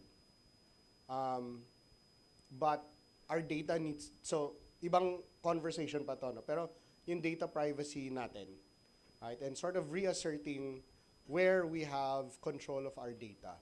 Because the thing is, disaggregated data is low value. Which is to say, ako, yung personal data ko, dahil sa ito lang activity ko, it doesn't have much value. Pero aggregated data, for example, you know, the data of 300 teachers and how they act would be valuable to someone designing an educational app. Diba? So, the thing there is, tayo as individuals, we have very little control. So, it's babagsak tayo sa community building, understanding what our rights are, and then starting to assert those rights through community engagement, community building, asking for more things, blocking things off. It's a different policy conversation na rather than like for the classroom. But if it's just personally, tell your students to just not, like, in all likelihood, if they're mga 80, like 15 to 18, they're probably posting less than 15 to 18-year-olds 5 years ago. Right? They're posting less, but they're online more. So those are some dynamics to consider, and just sort of inviting them to be bored. I think be bored, do things that are off the algorithm, challenging them with activities that are off the algorithm, which is where we go to. So one of the ways that I've been trying to prevent cheating in class is to redesign the way that that I teach the creative writing class, which is, for example, yung standard creative writing classes. Pasok si teacher for the first few weeks, bibigay siya ng readings. This is our standard for what writing is. And then lahat magsusulat, and then yung workshop nyo, you take turns, and that's it. And that, you can't really monitor anyone's progress. So what I've done is I've started to try and build small writing communities within the class. So one is every day, nag-journal kami, and then they read their journals to each other. And it's a really small thing, but yung fear of judgment, yung not being able to talk to each other, ganyan, you actually get rid of that, because it doesn't matter what their grammar, whatever is from their journal, but when they start sharing, then they start to realize that their anxieties, concerns, aspirations are the same.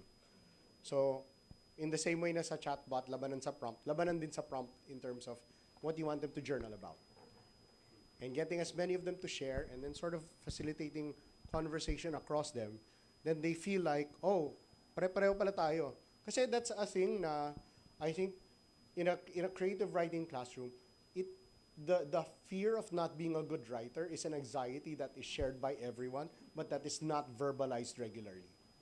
And once they all realize that they're going through this, I'm not sure kung maganda yung sinusulat again, then, yeah, that's one. You don't want to cheat on your community. So you start to build that. And then the next one is, specifically this SEM, in my creative nonfiction class, what I've done is I've built out magazine teams. So they have to do magazines. They all have to come up with a concept as a group, and then they all have to write articles into that magazine concept. And so, hindi ko sila babantayan kasi binabantayan nila isa't isa. And so, they are now incentivized to try to write well for each other and not for me. Kasi, so much of this pressure, like yung earlier pressure, like parang, they don't need to write well for me, they need to write well for each other for when they submit together. Right? So, again, it's like a community-based approach rather than it's the teacher na parang, okay, here I am to judge your stuff, which is often the framework that is built in. In fact, that's how educational systems are built, with the teacher as the center. Contemporary pedagogy is try to do yung guide on the side stuff, pero really, well, now is the moment for that kind of thing. So that's what I'm doing in one of my classes. My other class is experimental literature with AI, so medyo crazy yun. So, yeah. One last question. Good morning, sir. Curious lang ako. Kasi with so many false information circulating online, sometimes falsehood becomes true. Kumbaga, naisip ko kanina kasi, what if 50 people here wrote about, for example, Juan de la Cruz killed Magellan, syempre hindi siya mag-appear as true. Kasi marami nang nagsulat about Magellan kung sino talaga yung, I mean, kung sino yung pumatay sa kanya. Pero what if kami, mga individual, ordinary people, 50 katao magsulat sa amin about us, and then false yung information, like for example, ako, and then all of people here wrote me as a corrupt politician, lalabas ba dun sa ChatGPT na corrupt politician yung description about me? Babagsakin sa temperature, and then like I said, the volume is 250. So not 50, 250. Yes, 250 is what it takes to shift, to do a effective prompt injection. So I need to understand kasi if your concern is merely personal, or if you're looking at this from like a higher social level of disinformation campaigns. Kasi I don't think naman 250 people hate you enough, bro. But on a social level, on a societal level, this is definitely a concern. And we have not solved that problem. And one of the reasons why we don't solve the problem of disinformation is we don't actually target the people who are funding disinformation kasi sila rin yung gumagawa ng batas. So ibang problema. Again, like, we have to figure out what our locus of control is for this conversation. Okay pa. So, that's it. Ikakat na po natin ng questions for now. And other sectors of the creative industry. His experience ranges from literature and music to marketing, consultancy, entrepreneurship, graphic design, filmmaking, and even in politics. He is currently working as a senior lecturer at UP Film Institute and Department of Visual Communication College of Fine Arts.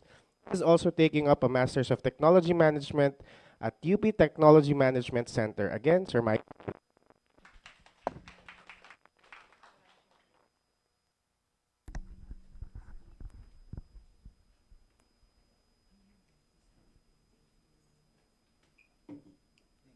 Thank you.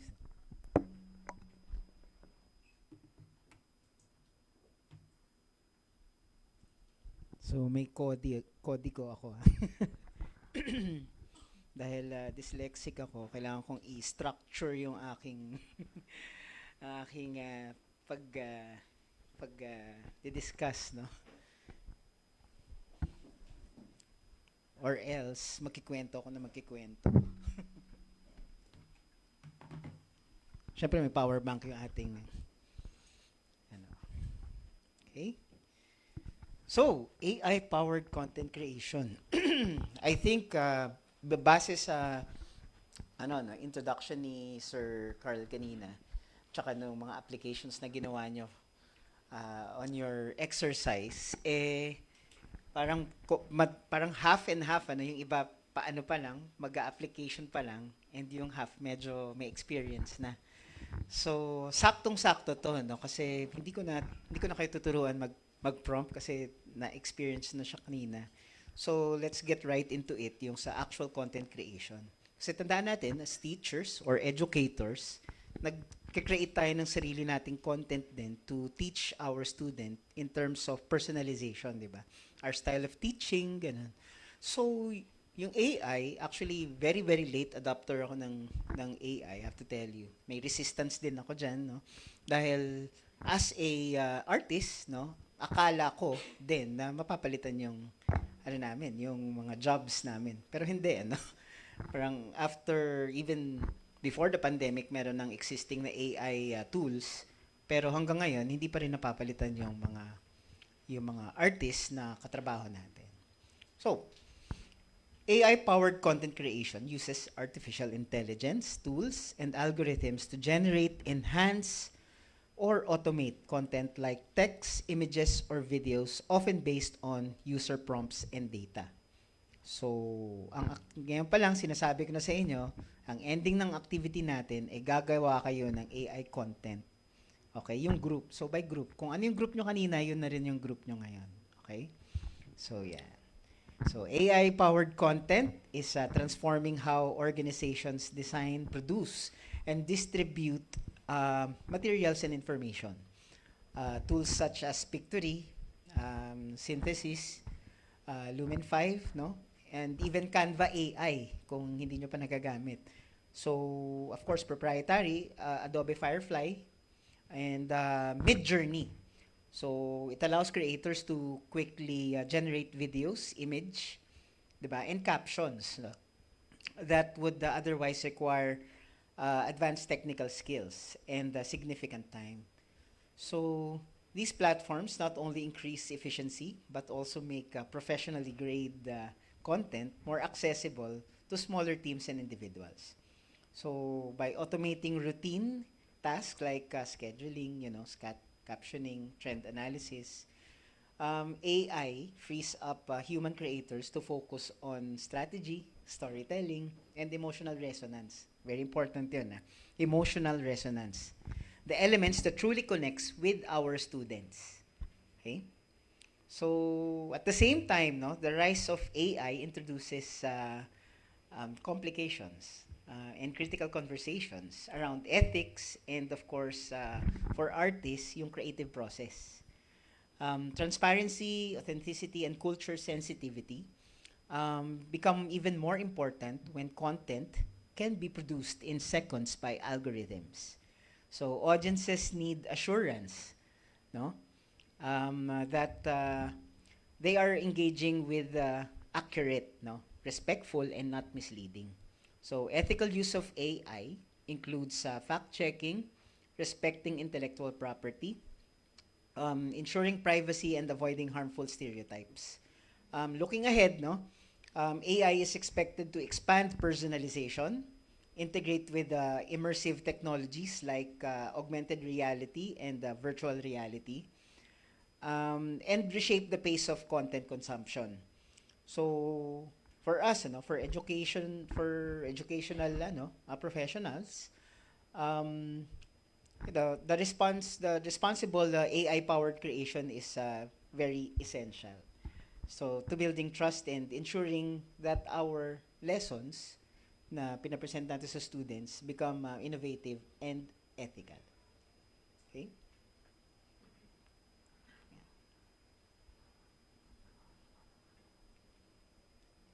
Ayun. So, pwede ba akong pa-play nito? Itong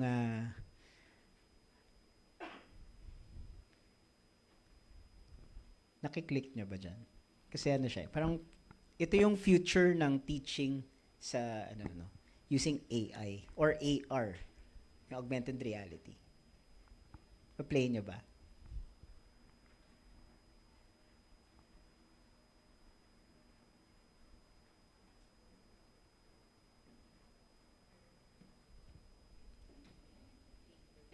Ay, ganun.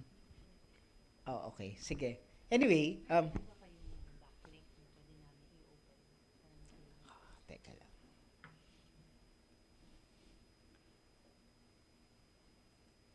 Hindi ko sure eh. Ayun. Yan. YouTube po yan.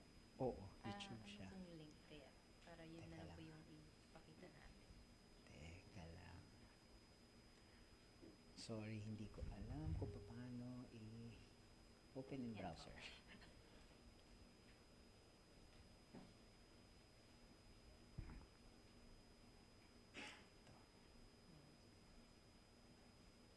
Ano to? I-send ko sa'yo. Share niyo po sa akin through airdrop. Merong advertising, ano? Share through airdrop.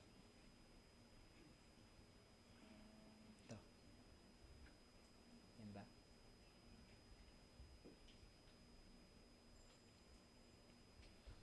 Yan. Kaya tama yung sabi ni Sir Carl kanina, no, na hindi pa tayo maaano ni Terminator.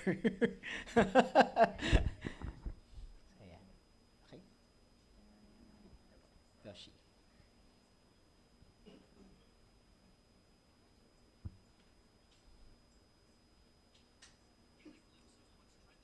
May ads. Enter. Yes. Okay. Pa-play ko. Okay, sige. Di ba may ads? So, apologies. So, gusto ko lang makita niyo yung possibility ng ng AR technology, ano? Kasi yan yung future. Yung textbooks natin at saka yung mga phones ng mga students natin, magagamit na natin yan for educational purposes. Once na, alam mo yan, willing na mag-invest ang government natin for this kind of technology and learning. Why, bakit ko pinapakita tong video na to? Because statistics says na ang video kasi ang pinaka magandang way of immersing the students. Tapos, we found out that 1 minute and 40 seconds is the optimal time that the student's attention span is the golden time na para maging attentive dun sa subject. So, kung gagawa kayo ng mga video presentations sa ating mga chikiting, it's the 1 minute and 40 seconds is the golden time para gawin yan. So, di namin alam kung bakit, but yan yung average talaga. Of course, meron mga tao na gusto ng long form of video, na consumption, but that's very rare. So, ang average natin is 1 minute and 40 seconds. So, with that in mind, yung future of teaching natin kasi, magiging, halos ganyan na yung magiging trend. So, ibig sabihin incorporate na natin yung new technologies na pwede natin magamit. So, yung AR kasi, kumari may phone ka, tapos meron kang textbook. So, yung AR, pag tinapat mo yung phone mo dun sa textbook mo, pwede nga nangyayari is na-visualize na ng textbook mo yung dinidescribe niya. So, kumari, the Battle of Katipunan, di ba? So, kung medyo masipag-sipag na yung natin, yung mga ibang content creators natin na doing history projects. So, okay na? Okay, sige. Panoorin muna natin to. This is just very short,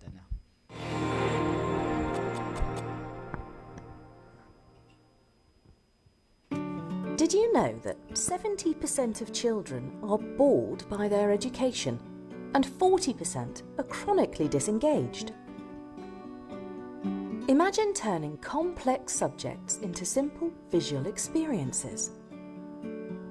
With Ludenzo, augmented reality, or AR for short, brings learning to life. Watch as difficult concepts become interactive and understandable. This is the aha moment we aim for. Studies show that 93.7% of students believe AR positively impacts their learning. Ludenzo brings books to life, making learning easy and engaging through AR and 3D. Reach out to us to learn more about integrating AR into your textbooks. So, hindi ako promoter ng Ludenzo. Pero, ito yung maraming ginagawa namin sa medical field. So, kung di nyo alam, isa sa mga projects ko with the government is we structured a 60 episode for anatomy, yung human anatomy, to share with other SUCs, di ba? To help them kasi hindi naman lahat pare-pareho ng resources ng UP, di ba? So ang ginawa ng UP, ang contribution ng UP diyan is gumawa sila ng 60 episodes about human anatomy for medical professionals or students para maging reviewer nila tungkol dun sa topic na 'yon. So nag-incorporate na kami ng ganyan ng AR technology. So we're hoping, 'di ba, pagka na-launch na itong project na ito is alam mo yun, mag-encourage siya ng ibang medyo mas specific pa na learning systems for our student body or other professionals. So yeah, so it is worth pointing out, diba, that the appreciation of AI, kasi ito, diniscuss to ni Sir Bomen kahapon, AI in humanities, does not purport to replace the human task. Diba? All the studies consulted, diba, regarding this topic, the main purpose of AI is to act as a resource. So act as a resource to allow research to be undertaken more quickly and efficiently. So after all, diba, yung computers are able to process large amounts of information more quickly than a human professional in any specific topic, no? So therefore, AI must be seen as a useful tool in human sciences research, instead of an obstacle or even a threat to our work. In fact, the most frequent procedure is that for a specialist to review the task undertaken by AI to check it for mistakes, given that it's very uncommon for AI to obtain 100% accuracy. So, kailangan ng human intervention talaga. So, the reviewer then corrects whatever is necessary. This review process implies less time-consuming activity, as it avoids the need to carry out the entire task. So, in fields where it's necessary to process a large volume of data, the usefulness and benefits of AI are undeniable. They use these new tech methodologies and resources is essential for knowledge areas. So, ito ay galing sa Digital Applications in Archaeology and Cultural Heritage, Volume 30, September 2023. So, ang title niya is a Review of AI Applications in Human Sciences Research. So, yeah.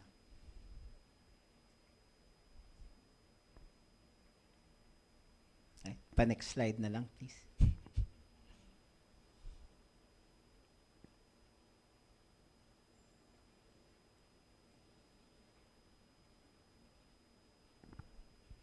So, ethical considerations and authenticity.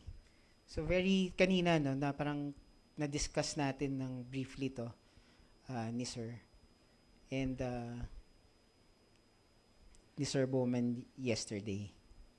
So, yan. So, as we delve deeper into exploration and exploitation of artificial intelligence in content creation, where innovation thrives on experimentation and data-driven optimization, in AI, becomes equally crucial to pause and reflect on ethical dimensions that guide these advancements.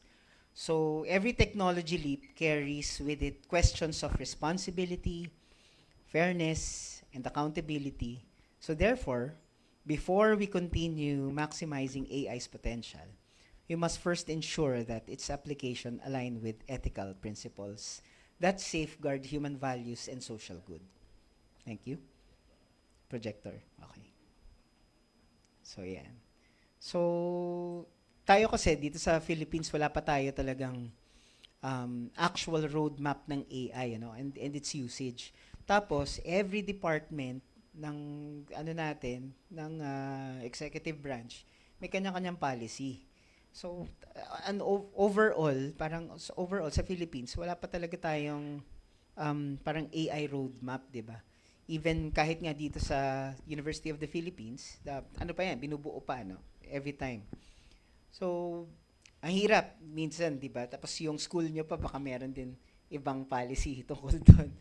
Pero sabi naman ni Secretary Angara, yung AI usage daw nandun sa 5-point agenda.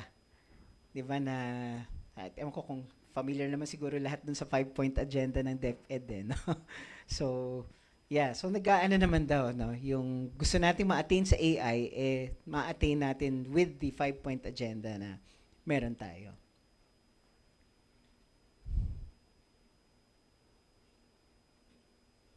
So, yan. So, this is where our next discussion will be, no? So, the future of creative work, no? So, building trust through responsible content creation. So, yan. How AI is changing creative work, di ba? So, augmenting and enhancing creativity. So, AI can handle mundane tasks and accelerate workflows. So, freeing up human creators to focus on higher level concepts and imagination. So, it acts as a tool to help artists and creators bring ideas to fruition, generate new content, and push creative boundaries. Okay? So, next one is yung automating and streamlining process. So, again nga, as creative professionals, ang isa sa mga pinaka naapektuhan talaga sa amin sa AI is yung creative process. Diba? So AI can be used for tasks like generating background art, creating texture maps, providing motion capture without suits, or which speeds up production.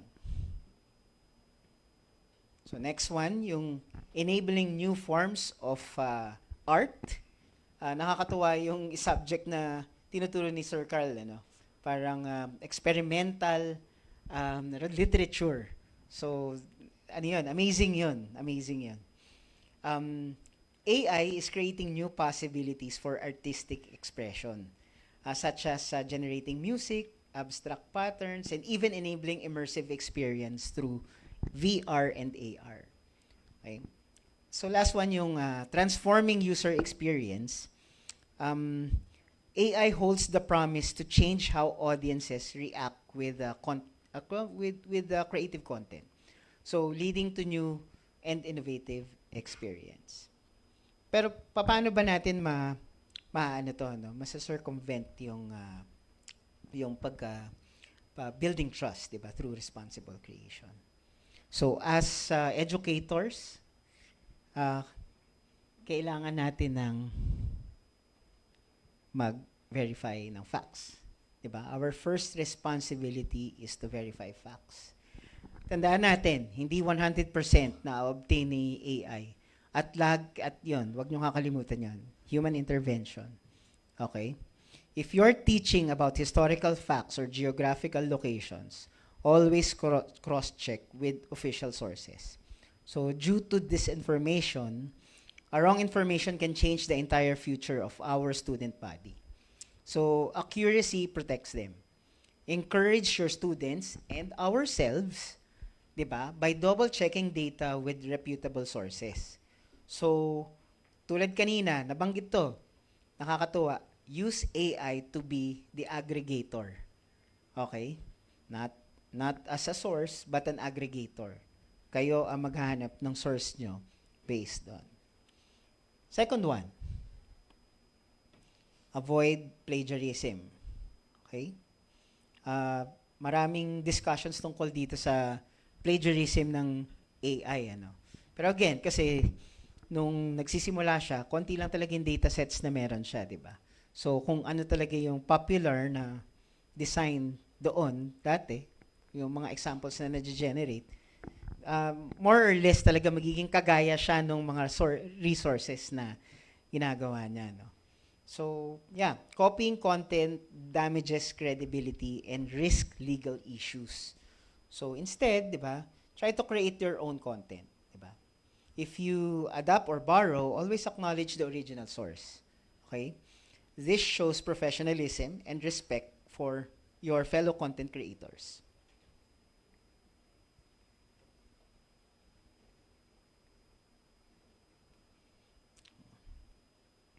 So next one is yung, of course, stay authentic. No? People value honesty more than a polished but fake content. So authenticity builds trust. And trust ensures a community of students that participates and foster a psychological safe environment where students feel comfortable taking academic risk, asking questions, and collaborating without fear of judgment. Grabe yung sharing nyo kanina, no? Yung ganun na yung generation na naapektuhan sila doon sa judgment ng kanilang educators. And hindi dapat ganun. Diba? Dapat yan, ang framing talaga damit natin lagi is yung doon sa work at hindi doon sa personality. So, kaya usually, kung wari ako, pag nagtuturo ako sa fine arts and sa film, hindi ko na tinitignan yung yung topic niya. Tinitignan ko yung how he or she executed the work, and I do a one-on-one. Sasabihin ko sa kanya na siguro ito, may suggestions ka on how to improve the technique, di ba? So, kung nagtanong yung student tungkol dun sa content niya, then saka lang ako magsasabi na, well, hindi ako masyadong familiar, or as personally, hindi ko gusto yung topic, ganun. So, pag person to person, siguro dun mo nasasabihin yung personalization. Diba? So, pero pagka nagja-judge ako ng work ng mga students, it's usually the technical skills and not the content. Kasi ang sa akin, iba-iba tayo magkwento eh. Hindi naman tayo pare-pareho ng appreciation, ng anong tawag ng comprehension, iba-iba tayo. So, kailangan ko alisin yung content sa aking judgment kasi ano siya, parang hindi yun yung tinuturo ko. 'Di ba? Yung actual na ano no. Pero kung papaano niya ikikwento. Kasi ganun ang creative work eh, kung paano mo kinikwento. So, nandito sa usapin din ng authenticity is yung tinatawag ng AI versus AI or artificial intelligence versus authentic insight. Diba? So, tandaan natin ng artificial intelligence ay algorithm data analysis to find patterns and generate responses. Okay? Ang authentic insight ay stems from human experience, critical thinking, emotions, and intuition. That human element. Diba? So, which brings us sa last don't forget that AI is for automation and creativity is for humans. Ito na yon, yung human aspect. Keep the human touch. AI can suggest captions or images, but it cannot show compassion. Okay? That emotional connection is something only humans can bring. Okay? So, ano ba yung future ng creative work regarding using AI? So, in human AI collaboration, the most likely future involves a hybrid model where human creativity works alongside AI. So this partnership can lead to new artistic forms and maximize their strengths. Okay? Focus on human skills. Okay?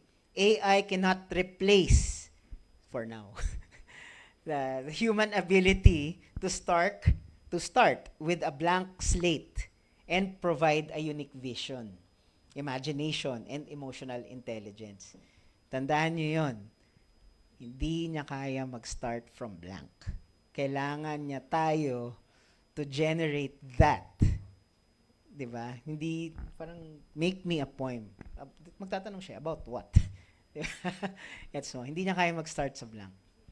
Unless, di ba, medyo pilosopo si ChatGPT or si Copilot, di ba? Minsan may ganun eh. Pagka triniin mo kasi yung AI mo na ganun siya sumagot sa'yo, di ba, magiging pilosopo din siya sa'yo. Okay? So, again, AI, siya yung continued evolution of tools, di ba? AI tools will continue to evolve. At tayo magagawa dyan. So, with specific applications becoming more refined and integrated into creative pipelines, but a complete end-to-end replacement of an entire production process is not yet a reality. Okay? Sa editing, sa video editing, alam nyo ngayon, pagka meron kayong Adobe na subscribe na Adobe, kaya na namin mag-edit using the parang yung caption-based. Kumbaga na de-detect na ng Adobe yung interview mo. So, from that interview, pagka marami kang kaya na namin i-cut yun just by erasing that, erasing that statement. Yes. Yes. Ganun naka-advance ang editing machines ngayon na natatranscribe na niya mag-isa ang isang video. So, sa totoo lang, hindi mo na kailangan ng transcriptor unless gusto mo ng sobrang accurate. The system, yung default system ng Adobe ngayon, Premiere, can do that. At ngayon, yung parating na update, kaya na niyang magsariling rotoscope. You know what rotoscoping is? Ang rotoscoping is yung pag-cut ng self mo sa isang video. Ngayon, nagagawa na siya ng CapCut and Canva, right? Imagine na yung isang professional grade like Adobe and DaVinci Resolve, kayang gawin na yan sa sarili. Ibig sabihin, maraming rotoscopers na mawawalan ng trabaho. Well, hindi. Hindi kasi refined yung rotoscoping ng AI. I've tried it, pero still, ang dami mong mai-eliminate na time to, to do the animations. So, ibig sabihin, yung mga students natin, 5 years from today, baka sobrang galing na nilang gumamit ng tools na available sa kanila. Tandaan nyo, CapCut at saka Canva pa lang yung ginagamit nila. Paano kung nagamit na nila yung iba pang mga mas advanced na AI tools? So, yeah. So, remember, keep that human touch. Kasi ako, as an artist kasi, ang framing ko kasi is meron akong technology management background. So, ibig sabihin, dahil nandito pa lang tayo sa exploration, hindi pa natin na-exploit ang AI. So, kailangan natin siyang i-exploit para malaman natin kung hanggang saan ba tayo dadalhin ng AI in terms of usage. Nandun pa lang tayo sa umpisa Hindi pa tayo lumalampas. Sure, nandiyan na yung deepfake, di ba?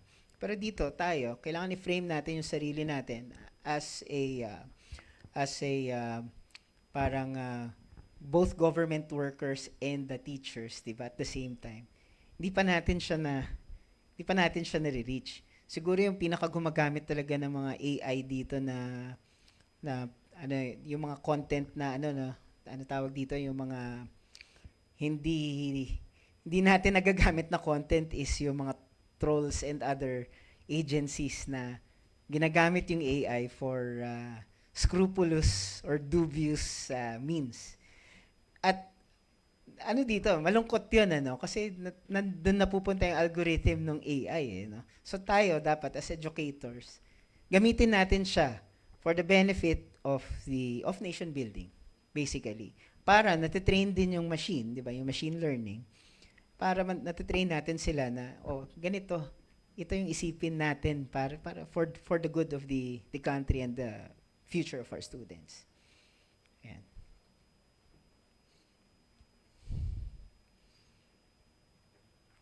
So, yan. Dito na tayo sa AI tools for, so parang meron ba kayong, mamaya na siguro yung questions, So, ngayon, bibigyan ko kayo ng mga ilang AI tools na pwede nyong gamitin for your, kasi kanina na-discuss na yung tungkol sa literature. This time around, lagyan natin ng konting visualization yung mga gusto nyong gawin. No? So, ito yung mga iba pang AI tools, bukod sa Copilot, sa Gemini, at saka sa ChatGPT. So, pwede nyong gamitin to, So Pictory, diba, is an AI tool that helps you make videos fast. So if you have a long article or a press release, you can paste it sa Pictory, and it will cut down into a short, engaging video. So baka mga 30 seconds, 45 seconds, kaya na niyang gawin yan. No kidding.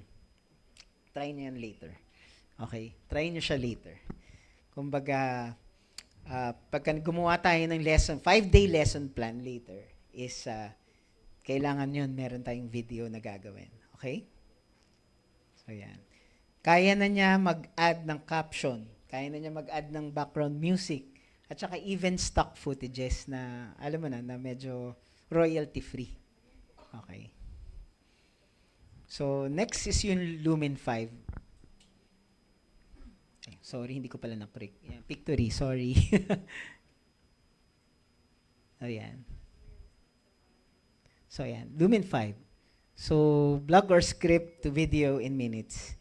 So, ito yung mga tinatawag na parang meron kayong mga, hindi nyo na nga kailangan ng prompt Yung mismong article na ilagay nyo dyan. A docx file, PPTX, pwede nyo na pong i-upload yan. At gagawin po niyang video. Okay? So, yan.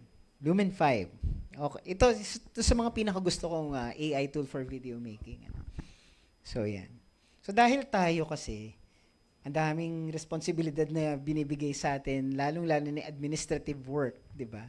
So, nawawalan tayo ng time to do creative stuff. And I think you should look at these tools para matulungan kayo to visualize some of your more exciting subjects, that you would like to share with your student. So Lumen 5, isa yan sa mga pinakagusto ko personally. Next one is yung in video. So, mas marami siyang pre-made templates. Pero problema mo dun sa templates nga, nakastuck ka dun sa template mo.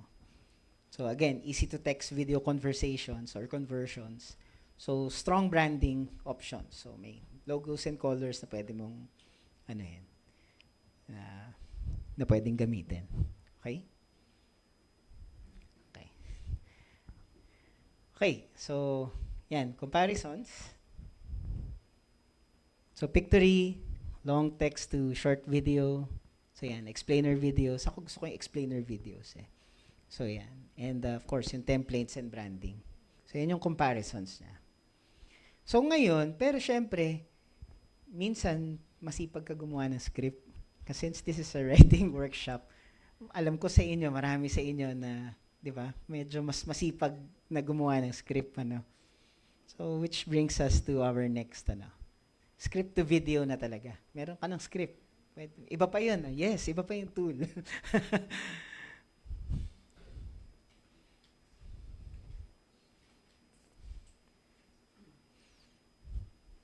So, ito yung workflow natin. Pa-click na lang po.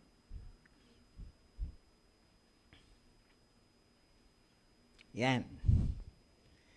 So, ito yung mga suggestions, di ba? Para magkaroon ka ng script na mas maintindihan ni AI.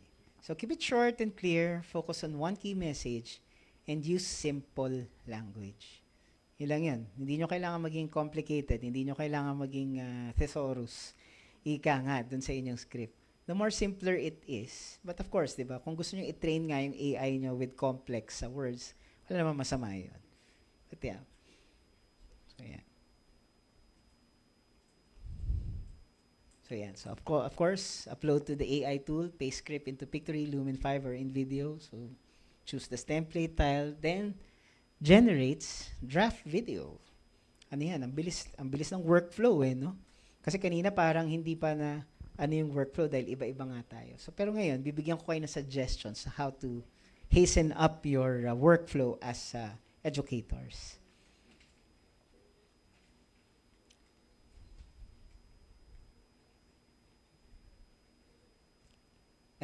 Yan. Okay. So, ang maganda ngayon, hindi tulad ng dati, wala kang voice over. Ngayon, meron ka ng AI, alam mo na may AI voice over ka na kasi naririnig mo na siya usually sa mga events. I'm sure pagka mag-a-attend kayo sa mga teacher conference, medyo naririnig nyo na yung mga AI voices. Kilala nyo na sila. Di ba? So, yan. So, at okay lang yun, Sige, gamitin natin kasi minsan, we're bound with the budget that we have. And as much as we want to pay professionals to do the voicing for us, hindi siya reality, for some of us. Diba? Ano yan? Pipe dream yan.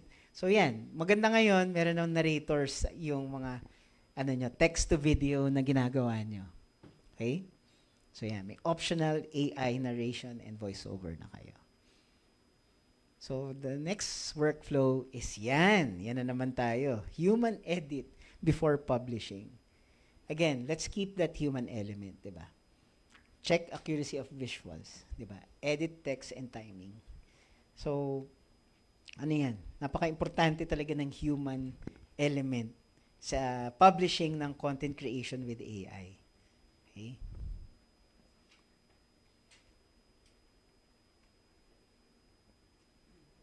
Parang wala ng battery to.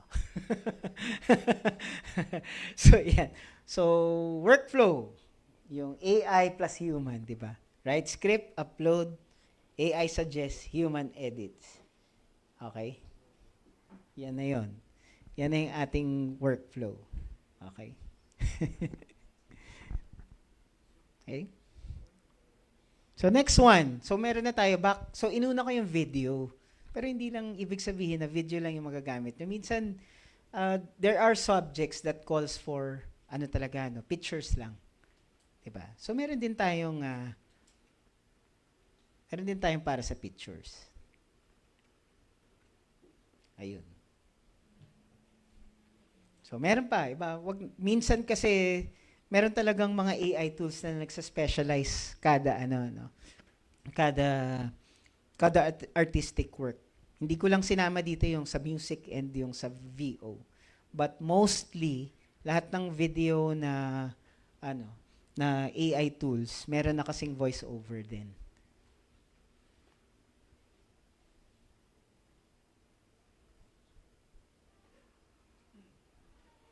Thank you. So yeah, parang Canva AI. Grabe yung revolutionary application nitong Canva, no? As in, I mean, as educators, ewan ko, napaka-revolutionary nito. At alam mo yun, kahit na Photoshop boy ako, but designing is for all. Ang design appreciation kasi is a practice. Kahit nasabihin natin na graduate ako ng fine arts, once na magkaroon ka kasi ng enough time to practice your design skills, kaya mong ma-achieve on what artists can achieve. And Canva, dinemocratize na yung designing.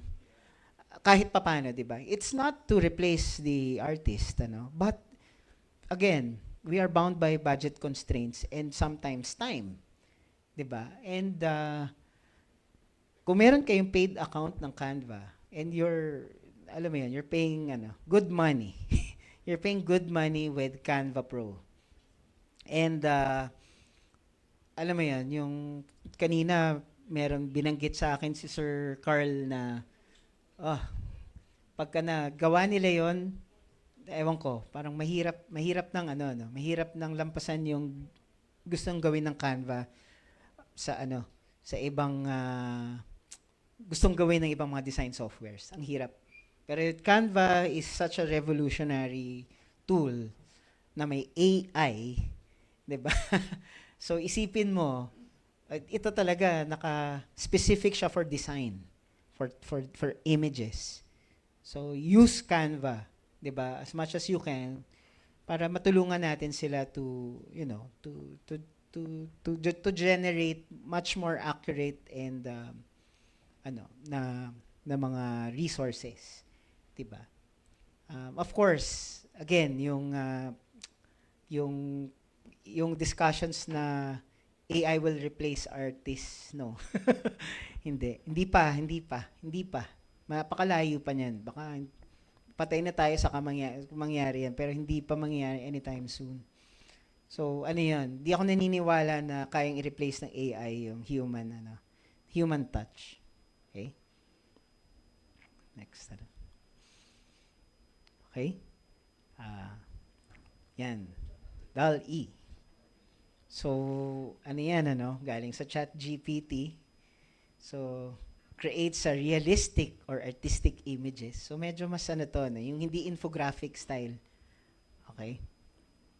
So, gagamitin nyo to for, sabihin natin na pwede kayong gumawa ng description on the Battle of Manila Bay, di ba? Or the Tondo. Hindi ako nakagawa ng example. My apologies. Pero mamaya may example akong magugustuhan nyo. So, yan. LE. Okay.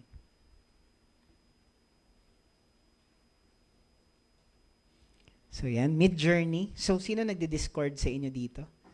Ayan. Ano to? Millennial to si ma'am. Pero yeah, what Discord, ako kasi gusto kong Discord because of their audio quality. In fact, kung ako nung after ng pandemic kasi doon ako naging officially na naging manunuro sa dito sa UP Discord ang ginagamit ko sa mga students ko kasi ang ganda ng audio quality niya. Kahit na yung internet mo, mahina yung internet mo, ang ganda pa rin ng audio quality. So yung compression algorithm ni Discord, kung gusto niya na discussion, actually okay din yung visuals niya. Pero syempre, sa akin kasi, kung hindi nyo kailangan yung video to video na call with your students, Discord is still the best audio tool out there na app. Tapos ngayon, gumawa sila ng sarili nilang AI tool. which is amazing. So, yan. So, kung nagdi-Discord kayo, use this. Kasi ito, mas ano siya, mas contemporary yung mga designs na pre-present ni Midjourney. And, yeah. So, kung may time kayo to explore Discord, to use for your asynchronous lessons, Discord is the best audio out there. Period. So, yan, comparisons. So, yan, quick poster and infographics, of course, Canva AI, yan ang number 1 pa rin yan. Not to say na yung Photoshop and yung Adobe Firefly ay hindi nagja-generate na maganda. Nagja-generate din sila. But the problem is, hindi sila available for democratic use. Okay. So, yan. Kung gusto niyo ng medyo mas realistic na photos and images, DALL-E. Okay. And of course, kung medyo gusto niyo contemporary, doon kayo mag-Midjourney. Okay? So, yung next natin, daanan lang natin pero hindi ko na siya hindi ko na siya masyadong may dalawang slides lang to. So, ito yung sinasabi ko sa inyo. Clear instructions equals better results. Sinuro na to ni Sir kanina. And ito.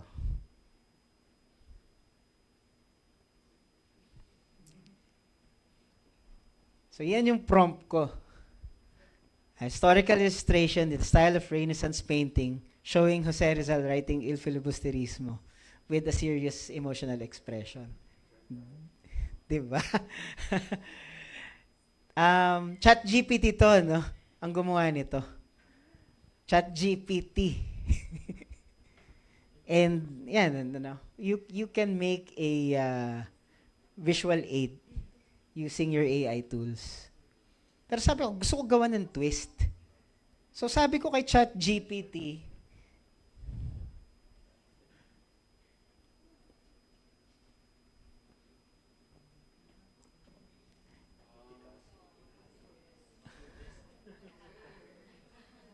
di ba? AI. Diba? AI in everyday tasks. Sorry, hindi ko na edit yung AI in social media. So, yan. So, ano to? Parang AI in, dapat yan? In teaching. So, yeah. So, it generates stimulation. Diba? Yun yung word. Generate stimulation. Hindi siya inspiration, stimulation. Okay? Diba? AI suggests starting points. If you're lost. Ako kasi sa fine arts kasi, ang problema doon lagi is yung ideation, yung conceptualization, right? Sabi ko sa kanila, okay lang sa akin na gamitin niyo yung AI, ChatGPT, Gemini, or bakit? Alam mo ba dati, we only had magazines. Diba? Diba? Grabe yun. 25 years ago. We only had magazines. Wala tayong Google. Sila ngayon may phone. So sabi ko, gamitin nyo yan. Diba, gamitin nyo yan to your advantage. Exploit it. That's the word, exploit it. Hindi na to exploration. Exploit it. Nandyan na yan. Matagal na nandyan yan. Dati talaga, newspaper, magazine, yun lang. Yun lang resources namin. Tapos kung medyo masungit pa yung professor mo na artist, parang bala ka dyan, mag-research ka, punta ka library, di ba? Ganun talaga, di ba? Okay lang naman yun. And here's why nga na parang hindi ako natatakot na na gamitin nila yun. Kasi I always expect them to cite their sources pa rin. So kahit na artwork yan, meron silang binibigay sa akin na design brief. Yung design brief may source, may references yan, di ba? So hindi nila pwedeng dayain yung references. So sa akin okay lang 'yon as long as may reference ka on where your artwork is coming from. That's okay with me. That's fine with me. Di ba? So yan. So generate stimulation, yung other use of AI. So suggest straight to the point edits. Ayan. Ito na yung isa sa mga issues na narinig ko kanina nung nagdi-discuss kayo. Hindi siya emotional. Sayang wala dito si Sarge, ano. Gusto ko kasi minsan yung mga post niya tungkol sa conversation niya with AI. Napaka-constructive. Ang titirahin ni AI sa'yo is yung format na ginawa mo in your writing. 'Di ba? And soon, pati yung images na ginagawa nyo, yung mga plates or artworks na ginagawa nyo, kaya na niyang mag-art critic soon. Kasi hindi pa ginagamit masyado ng mga tao. But we tried it. Hindi pa siya ganun ka ganda. No? But there are a lot of curators right now exploring and experimenting yung art criticism through AI. And in fact, meron tayong isang physicist dito sa UP, no, na yan ang thesis niya, no, yung how to parang to spot if it's an imitation or a forgery. So, yun, diba? Kasi ngayon, ng AI kasi kaya na niyang parang ma-analyze yung seasons for plants, diba? Pagka na-integrate mo siya dun sa camera mo in your farm. So, ganun din sa atin sa humanities, ano? Soon enough, mas maganda na yung algorithm to check the artworks of our students. So, yan. So, AI, straight to the point yung edit niya. Wala yung sasabihin ng pangit ng content mo dahil tungkol yan sa something. Diba? Sasabihin niya, i-reframe mo siya ng ganito kasi. Diba? And you compare, no, your work and your edited work. So, doon ka matututo. Doon matututo yung student mo. That's the human touch of it. Doon matututo yung students mo kung ano yung edit na kailangan niyang magawa. Diba?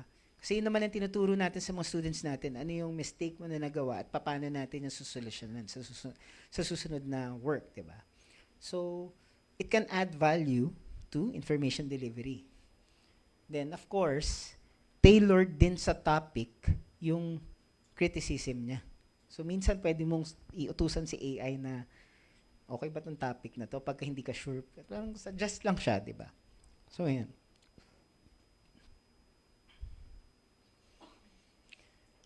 Ito, well, ewan ko kung ginagamit to ng body na nandito. But yung trends, kasi tayo as educators, minsan tinitingnan natin what's the best way to deliver this kind of topic. So, yung AI kasi, ino-organize na niya yung patterns. Sabi nga ni Sir kanina, yung I hate spreadsheets. So, paggawa mo sa AI yung spreadsheet mo. And that's okay.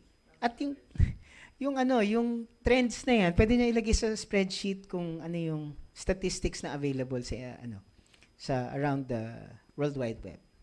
So, yan. So, it guides content thoughts. So, alam mo, hindi na kayo mahihirapan kung ano yung ituturo nyo sa next nyo na pagkikita ng mga students nyo. Diba? Ito, ewan ko kung ginagamit nyo ng to. But, right now, ChatGPT, Copilot, Gemini, pwede na siya mag-transcribe. And people are not using it. Kasi sobrang advanced na nung tinatawag niya na OCR. Alam niyo yung OCR? Yung optical recognition? Optical character recognition. Dati, alam niyo ba, PDF lang yung gano'n, yung Adobe Acrobat lang. Ngayon, kaya nang gawin ng AI. That's amazing. Kasi dati, yung mga old documents, di ba, para hindi mo siya i-retype ulit, nag-OCR kami. But the OCR technology back then, well, 2008, 10-ish, no? Hindi yan perfect na, no? Hindi yan perfect. Siguro, that was 20 years ago. Diba? Hindi pa siya perfect nun. Pero ngayon, yung OCR is so great, even your iPhone and your Android, meron ng OCR. Diba? Scan mo lang yung mo, matatype na niya. I-utilize natin yung technology na yun. Even in, sa writing nga ngayon, diba? Pipicture mo na lang, yung phone mo na magta-transcribe. Ganun na siya ka-advance. At hindi natin siya na-exploit. Again, exploit natin siya for faster workflow. So, helps with transcription and create databases. And, must check for cultural context though. Kasi dyan mahihirapan si AI. Wala siyang, tulad nga, yung sinasabi ni kanina dito, localization. 'Di ba? Yun, dun tayo papasok, no? How do we translate this data or information to the context of our local situation? 'Di ba? So use AI to help you transcribe your meetings, your Ang maganda nga ang ayoko kasi actually sa Zoom AI. Hindi niya sinasabi kung sino yung nagsasalita. Nagsa-summarize lang siya. Pero dito once na i-program mo yung AI mo na dalawa lang kayo na nag-uusap, madidetect niya kung sino yung transcription. Madidetect niya yung transcription kung sinabi mo sa AI kung dalawa lang kayo nag-uusap. Okay? So, yan. Translate works. As in, ang laking nito. Ang laking tulong nito sa atin.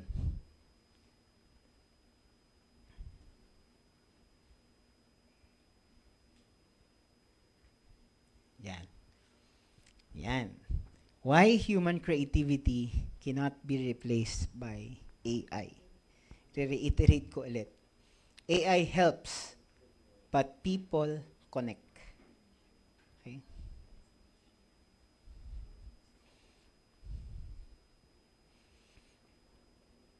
AI is a tool. He or she is not a storyteller. Okay? Sa atin yun manggagaling. 'Di ba? Again, AI can automate tasks. Sure, narinig na natin 100 times. It generates drafts and ideas, but it lacks lived experiences. Atin yan. That's why we can never be replaced.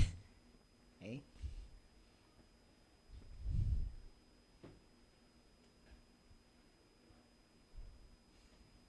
Diba? Emotion, humor, culture equals human. Diba? Emotions drive engagement. Diba? Yan yung connection natin with our students. Tapos, ang humor naman kasi is a very context specific. No? Hindi lahat ng jokes natin nagigets nila. And okay lang yun, di ba? Pero syempre, dapat nandyan din yung ating cultural, di ba? Culture needs sensitivity. Di ba? Hindi tayo pare-pareho ng, again, comprehension.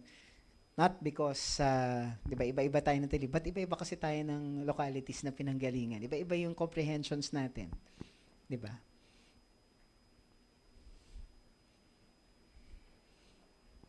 Strategy and empathy require people. People yan. So, di ba? Planning campaigns needs a human insight. Empathy helps tailor your emotional relationship with your students. And strategy connects goals with audience. Okay, hindi yan kayang gawin ng AI. Human element yan. Okay. Ayan. So, konting na lang. Konting slide na lang, promise. Mga nasa around 60 to talaga.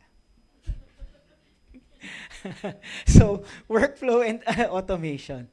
So, AI makes it faster. Humans make it meaningful. Ayan, dami nating mga hugot lines tungkol sa AI. Pero yeah. So, ito yung very simplest workflow na pwede natin gawin. Draft with AI, review, human edit, publish. Okay? Simple workflow. Diba? And dyan pa rin laging human edit diba? Kasi again, yun na nga, AI is a tool. Hindi yan yung magsasave ng buhay natin. At least not yet. So yan, ito, maintindihan nyo to. Automate your administrative works, reports. Diba? Less routine work, more focus on creativity, teaching, and learning. Okay? Ano yan? So, syempre, na-publish na tong natin na to, no? So, yeah. Yun yung natin, challenge natin, administrative work na ginagawa ng ating mga teachers ngayon. Mas marami din siyang ginagawang administrative work kaysa sa actual na ginagawa niyang teaching. So, use AI to do your these menial tasks para you can focus on, 'di ba, helping your students, 'di ba, to grow, to improve. So yan.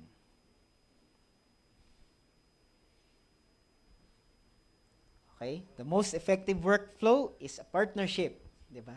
Draft with AI to save time, review for accuracy and tone, human edit for empathy and impact, publish and engage with audience, then automate routine tasks like scheduling and report. Okay? Available naman yata yung ating so let's look into the future ng konti, no?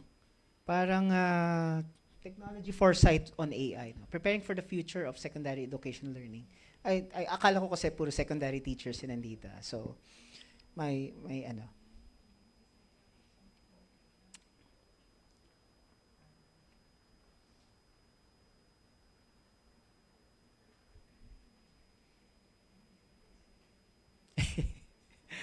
ayaw niya talaga no?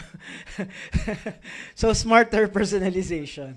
So, AI delivers tailored content, predicts student preference, and more targeted lesson planning. So, yung student preferences kasi, depende yan di ba? Depende yan sa subject Hindi lahat ng students natin, pare-pareho yung appreciation. Kaya tayo nag-segregate na ng, di ba, ng meron talagang nasa STEM, meron talagang nasa ABM, meron talagang nasa humanities. Di ba? Hindi talaga So, well, yun. Yan yung future ng AI, Matutulungan na yung mga teachers to kung ano yung i-expect niya from the next batch or the next sets ng students.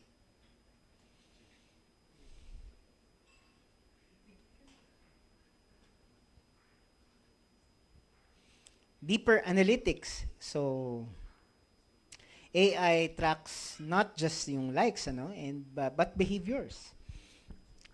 Predicts what content will perform. And, of course, data-driven storytelling. So, yeah, medyo technical na, pero yung appreciation nito is actually after the term ends, makikita mo doon na okay, ito yung mga kumita dito sa mga students, itong lesson na to. Next year, baka pwede ko i-adjust. So, ganun. Ganun lang naman. Mostly, ang analytics naman talaga is the end of the project. Ayun. Ay, pwede po pabalik. Yan, thank you. So, yan. Immersive content. Yan na naman sinasabi ko, immersive content. Yan yung future kasi. Yung immersive learning is the future. So, growth of AI-powered video, reels, and AR filters. Yan na yun. That's the future. Engaging formats for awareness campaigns. Diba? Tsaka blending education with entertainment. Yan na yung Yan na yung future But yan talaga yung magiging trend natin as educators.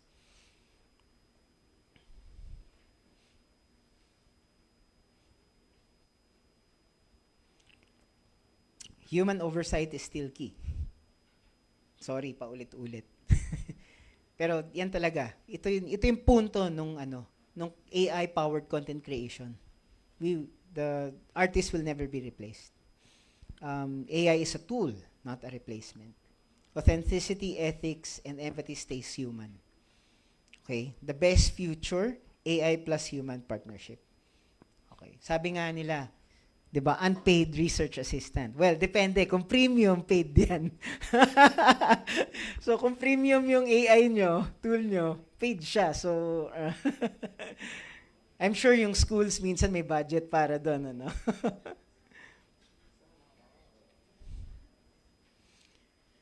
Key takeaway, AI is the future. 'Di ba? But humans are the storytellers. Okay? So, this ends my presentation about AI-powered content creation. Maraming salamat po, sir. So, for now, bubuksan po natin ang floor para sa kahit anong katanungan po mula sa ating mga members. Yes, ma'am? Sir, I have 3 questions po. First, Wow. first one po, the education nowadays promotes inclusivity. There are public schools in which deaf learners are mainstream in the regular classroom. Now, do we have AI tools that has we can generate video tapos meron ng automatic sign language interpreter po? Interesting ano yan. Question yan. Not yet, that I know of. Not yet that I know of. Pero that's a very interesting, ano, O kaya integrative po, feature. meron po bang mga sign language, for example, video, in sign language siya? That's my second question. And then automatically, it will translate yung... Kasi I've been doing research on deaf learners, and during my data analysis, I hired an accredited sign language interpreter to transcribe the responses of my participants. Do we have the technology now? Not yet. You know why? Kasi ang problema kasi sign language, parang language din. So iba-iba yung practices ng sign language dito sa Opo, Philippines. Iba-iba po kasi yung Yeah. yung ASL at FSL. Yeah, And it exactly. varies from one province to another or from one country to another. Oo. And then the third question was, for example, nagpa-generate ako ng image, tapos inedit ko siya. Do we have a copyright issue? For example, ano ba? Pag ginamit namin siya or ipopublish namin siya, do we have copyright issue on that? Under the Creative Commons usage. Pag sa education pa, Yes. wala. Basta under the Creative Commons usage, regardless of education or ano. Basta minanipulate mo na yan ng a certain percentage or more, ano na yan. Although hindi mo siya pwedeng, hindi mo siya pwedeng akuin, pero pwede mo na siyang gamitin sa usage as long as it's not commercial. Walang Na profit. walang ano yun. Parang pwede mo siyang i-accredit. Mas maganda kung i-accredit mo siya na ito ay digitally manipulated image, ganun. Depende yan sa what's it called for, kung anong klaseng publishing kasi yung gagawin. Kung personal kasi, wala kang problema. Pero once na-publish mo yan sa mga professional journals, you have to tell the professional journal that this is a digitally manipulated image. Kasi, For example po, nagpa-generate kay AI ng video, tapos inedit natin, tapos in-upload natin sa YouTube, tapos kumikita yung YouTube channel natin. I think tinanggal yata ng YouTube Ay, yung AI, yung AI generated videos is automatically not earning. Not earning. Okay. Thank you po. Thank you, ma'am. Meron po pa tayong ibang questions? Yes, ma'am. Hi, good afternoon, sir. I just want to build up on the last question of ma'am po. It's also a concern on copyright or citation. I'm just asking for your take on this, sir, no? Kasi can we possibly normalize citing AI?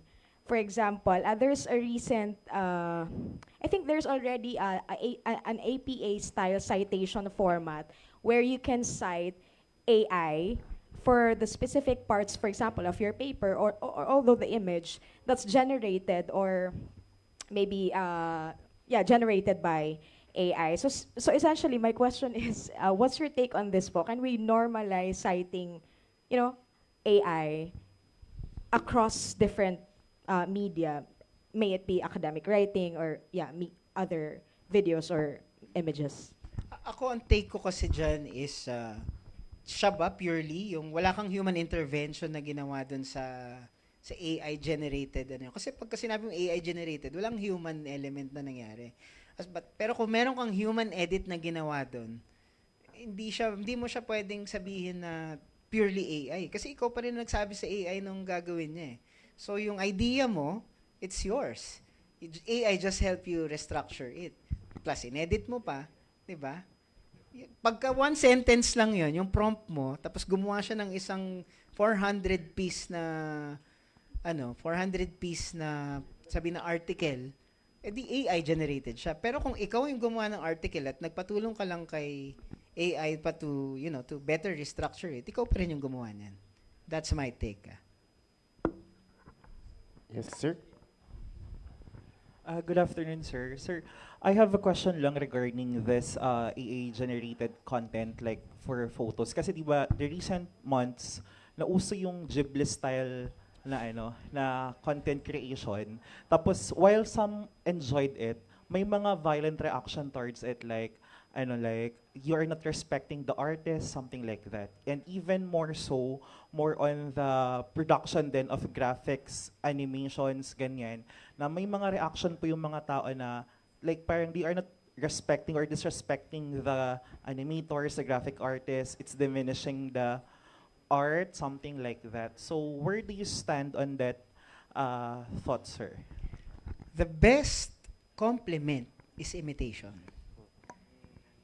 Ganon kasimple.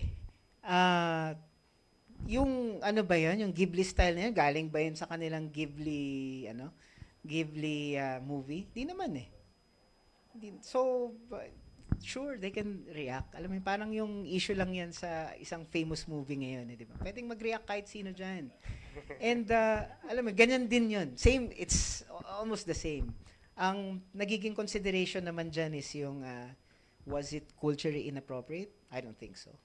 Diba? Kanya-kanyang opinion yan eh. Nagkataon lang na mas nauna sila nakapublish. Diba? Kanya-kanyang opinion yan. And we don't have to, we don't have to like each other. Pero yung respect, dapat nandun pa rin yung respect mo from human to human eh. So, sa akin, yung sa Ghibli style, ano yan? Imitation is the best compliment. That's simple. Hindi naman siya kinuha. It's an inspiration. Yung AI tool na yan, it's an inspiration. Hindi yan sinasabi na this is the Ghibli. Hindi, it's Ghibli inspired, not Ghibli generated. So yeah. Other questions pa? Yes, sir. Sir, tanong ko lang po, paano po ba ma-increase yung resolution ng images na generate sa AI? Canva? Na-edit, na-sharpen niya po yung mga edges, mga ganun. Depende. Hindi lahat. Sa Photoshop kasi, pwede ko kasing suggest na sa Photoshop, yes. Pero sa Canva, kung wala kayong Photoshop na Hindi kami, sir, marunong mag-Photoshop. So yun, walang iba kasing tool. Ako sa akin, kaya alam ko na kaya ng Photoshop. In fact, dati kasi, pagka nag-restore kami ng old images sa Photoshop, minamano-mano painting namin yan. Ngayon, may AI tool na para dyan. But it's not free. It's paid. So, alam mo yan, pwede. Pero kailangan matuto ka mag-Photoshop. Pero supposedly yung Canva kaya. Okay po. Marami po tayong time for questions. So, meron pa po ba tayong gustong magtanong dyan? Sorry.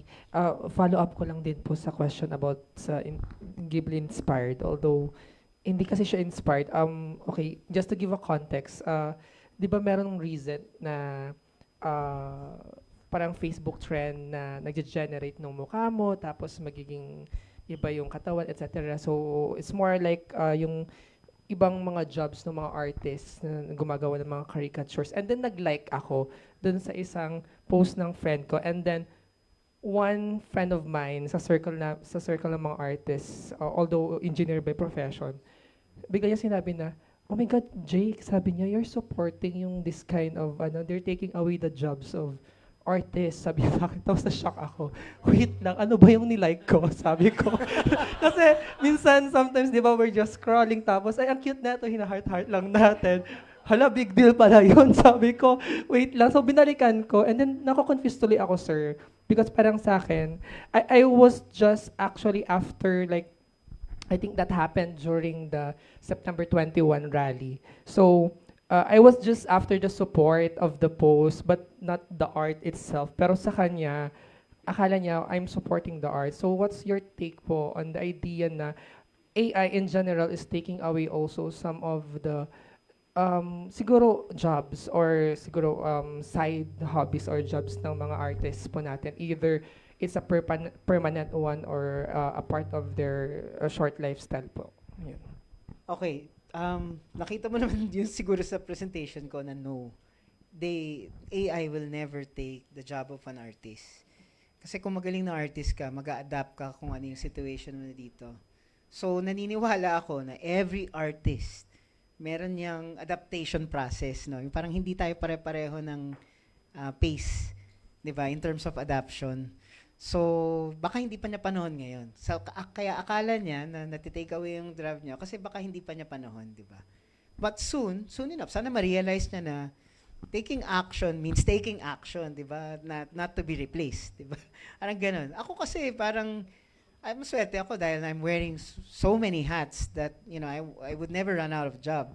Pero, yun yung adaptation ko as an artist, di ba? Nag-adapt ako na, ay, hindi naman ako magaling mag-drawing.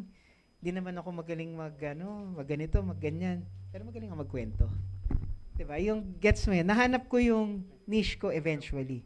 And it took me a long journey. Sabi ko nga, 17 years na yung advertising agency ko. Halos lahat ng Fortune 500, naging ano ko na yan, naging kliyente ko na halos lahat.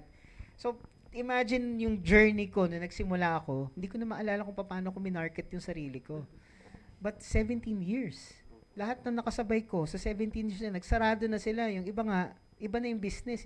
Wala na sila sa industry at all.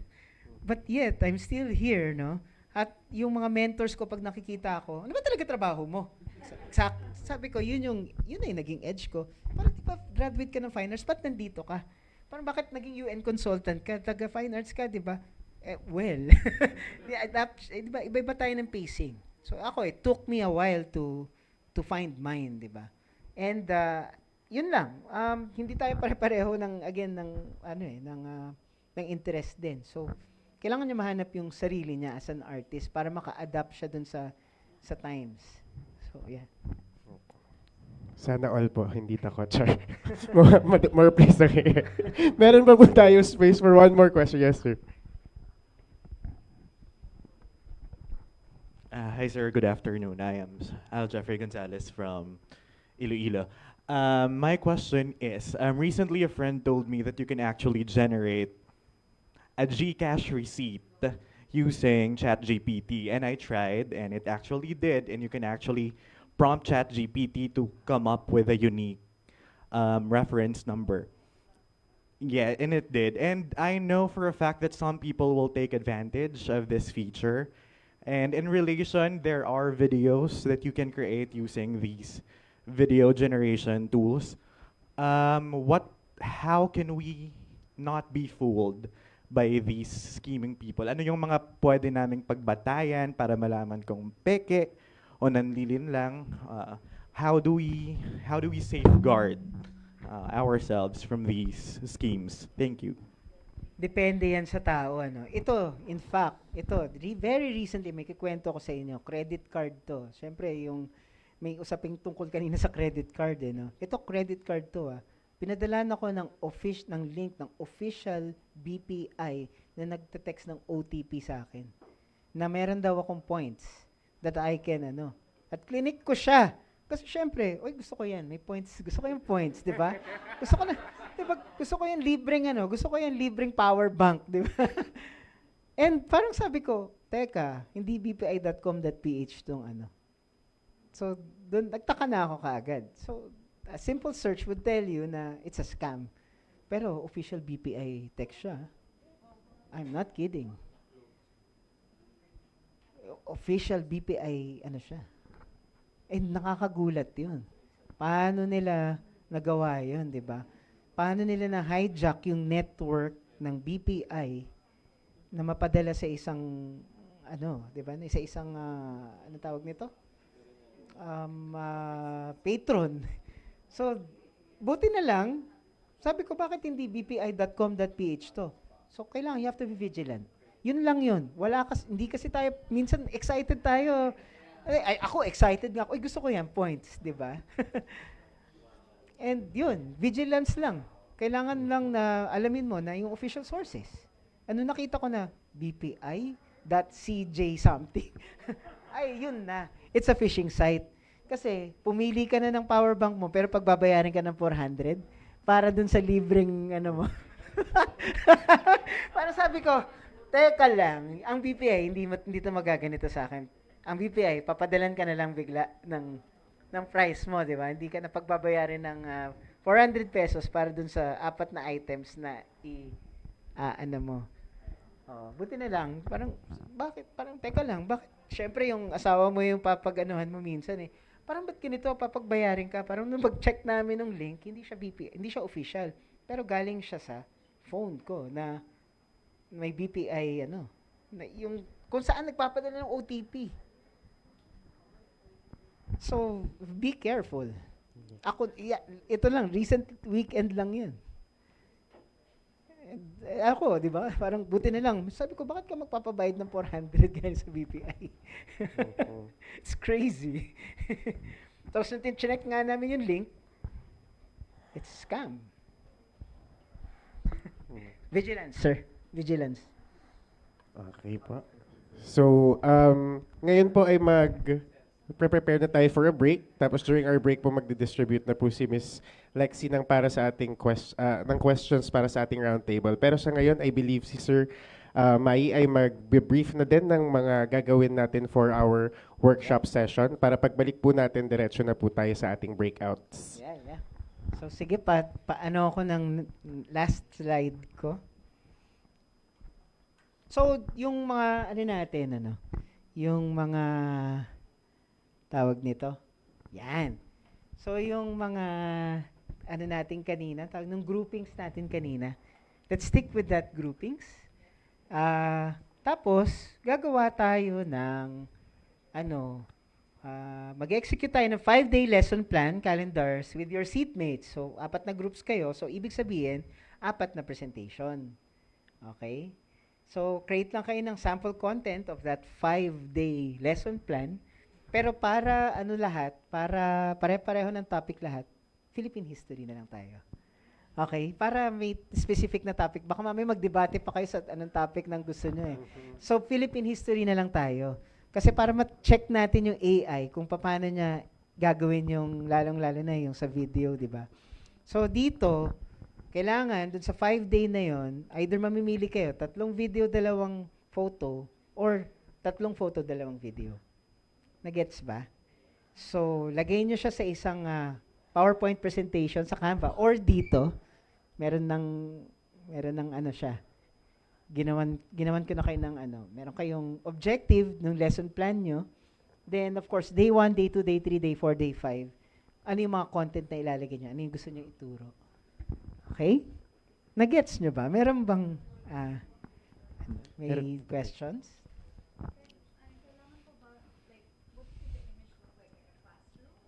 No. The image of the lesson that you're going to content talaga siya. So, lahat yun, yung mga pinakita ko sa inyo, mga tools kanina, sila Lumen 5, gamitin nyo siya. Try kayo. Anything about Philippine history. Pero syempre, sana may isang team kayo. Kasi may week objective kayo. Ano ba yung objective nyo sa week na yon? Diba? So, yun yung ipapolish nyo. Diba? So, kung wari, Asian history lang. Hindi puro Asian history. Pero, I mean, Philippine history pala. So, bahala na kayo kung anong time period. Katipunan ba? Gusto nyo ba yung war, Spanish-American War? Gusto nyo ba yung invasion of Japan? Gusto nyo yung drug war? So, bahala kayo. Any part of Philippine history, you can. Pwedeng pre-colonial, kung alam nyo yung Battle of Tondo, yan, di ba? Battle of Cagayan, yung mga yon. Okay? So, yeah. So, any of those topic, bahala na kayong sa grupo nyo. So, pwedeng present, pwedeng recent. Okay. Okay pa. Thank you po, sir. Tayo ay magsisimula na sa ating break. Tayo ay mag-resume ng 3 p.m. Tagapagsalita ay may schedule. So, in a way, iiksian din natin tong roundtable discussion na parang discussion/summary na lang siya. Though yung isang very urgent thing, of course, ay while siyempre nakakatawa yung mga ginawa natin, nakatuntong yung ating pagtawa sa errors. So, hindi siya eksakto dun sa prompt natin. So, I guess very quickly, may na siyempre na nag-facilitate tong discussion. Ano ba yung best approach sa ganitong klaseng results at paano to ma-channel I guess ng teachers for something na yung trust ng discussions kanina, syempre teaching tools na useful and relevant, paano natin i-redirect doon. And of course, syempre Carl, after ni Mai, pwede mo i-address yung ganong question. Yeah. So, ito yung reason kung bakit natin siya kailangan gamitin. At ito yung reason na kung bakit yung mga resources ninyo din, di ba, na napoprompt natin sa kanila. So, kulang tayo actually sa buong Pilipinas, dati-dati pa, wala talaga tayong media library. Wala tayong media library. So, kung papansinin niyo, even sa stock photos pa lang, wala. So, in fact, yun yung pinupush namin, na magkaroon ng media library yung Pilipinas, kahit papano. Para at least, pagka humuhugot yung mga educators natin, meron, di ba, tayong nakukuha, kahit sabihin natin hindi siya unofficial, but accurate. Di ba? Yung misrepresentation natin dito sa AI, ay yan na yung, alam mo yun, dyan na makikita yung pagkukulang, di ba, ng ating resources. Di ba? So yun, so pwede natin tulungan yung AI para magkaroon siya ng datasets, di ba, ng mga natin. So mag-upload kayo ng mga, kumari ito, itag nyo yung sinulog, ito yung costumes ng sinulog, ganun. Para magkaroon tayo, ng nagagamit na resources. So sa akin yun talaga, kailangan natin ng media library, ng official media library. Yeah, I know it's funny, but I'm deeply offended. I find it very disturbing, and I feel like I need to sit with the idea that parang this is a very clear revelation of how unethically these models have been built, and of how excluded we are in the imagination of the West. And what causes me concern is like the idea na, imagine if like one of us showed this video to students who have no understanding of what Filipino is. And this just also means someone in some other part of the world can generate a video and say, what is Filipino? And ganyan. And it will homogenize the concept of our culture. And so, dito rin nababalot yung concepts of the need for a sovereign AI initiative by us. Parang an AI that is built by us. Kasi you're saying, we need to feed. We do not need to feed. And obviously, in-exclude na tayo. And so, we are in a position where our data actually should be a premium. But also, I hate to talk about our culture as content that can be productized. But our culture is content that can be productized. And this is going to be something that is beyond the mere teaching of it. But it's going to have to be an assertion of how we're going to navigate parang the digitalization and uploading of our culture. Because on one level, it's kind of great that they did not rapaciously steal our culture. But now we're excluded. Kasi hindi man lang nila tayo ninakawan, hindi nila tayo sinali at all. Diba? So, who is sila? And fuck them. Right? So, at that level, like, we need to be building our own stuff that speaks to us, that represents us. Very, very real thing now, if you go into Google Gemini, it will give you a children's book. So, it will auto-generate children's books based on details that you give. Ang tanong na naman, di ba, what values are these reflective of? And so parang we constantly need to be thinking about what is reflected by the things that we produce. Yun muna. I guess, yun nga, parang every time that we do something like this, there is some ethical level that we're constantly crossing. And then deciding whether this is a tool that we will continue to use given those ethical limitations.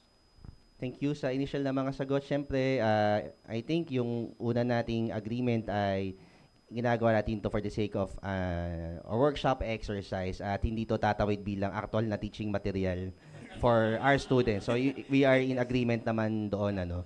Tapos pangalawa ay I think pagkakataon nga ito para ilapat yung mga na-discuss. Kahit yung mga noon nakaraang araw, syempre something tukol dun sa available data in terms of paano tayo kinakatawan. Tapos pangalawa ay ako kung papa-apply sa akin, syempre yung about prompts, baka matter din to nung from zero to a very contextual detailed prompt. At kung hindi ito gumana ay baka question na nga ito ng how included or how excluded yung ating data dun sa gusto nating ilahok. Plus yun nga, yung kahandaan natin bilang educators to provide yung necessary context and nuance. At speaking of something na very related, na-collecta po natin yung mga papel ninyo kanina. Inuuna natin yung mga hindi pa masyado na-bring up.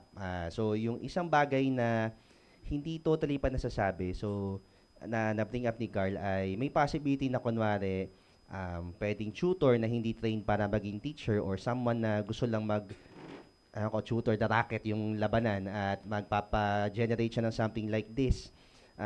Essentially, yung idea ng non-expert na mag-utilize sa ganitong tool. So, paano natin dapat i-proseso ito? Kahit in terms of generating literary works.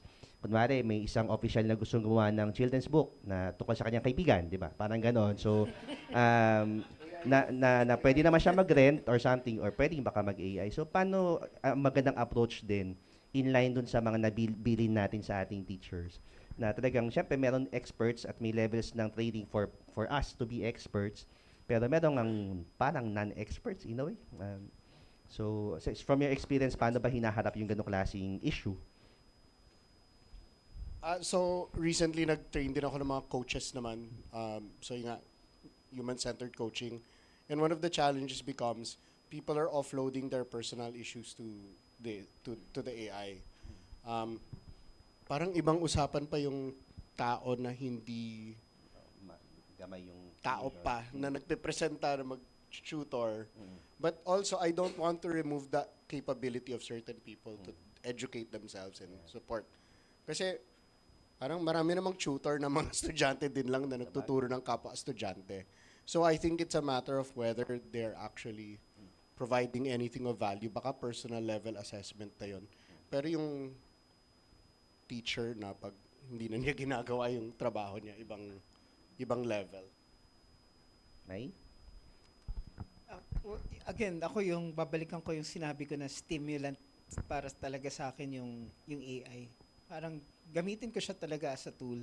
Tapos sabi nga kanina na para siyang research assistant na hindi bayad, di ba? Well, of course, yun na nga, pagka medyo kumuha ka ng premium account, bayad na siya, no? Pero yun, ako sa akin, stimulation siya. Stimulator.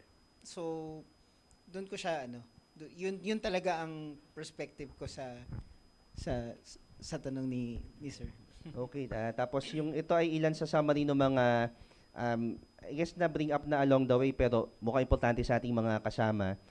Well, yung una yung specific apps for blind people and something. Nasabi ni Mai na wala pa masyadong, at least pa ano. Carl, baka merong something na malapit doon? May voice mode naman. So yung idea para ko na yung videos para ma-appreciate yung laman ng videos and everything.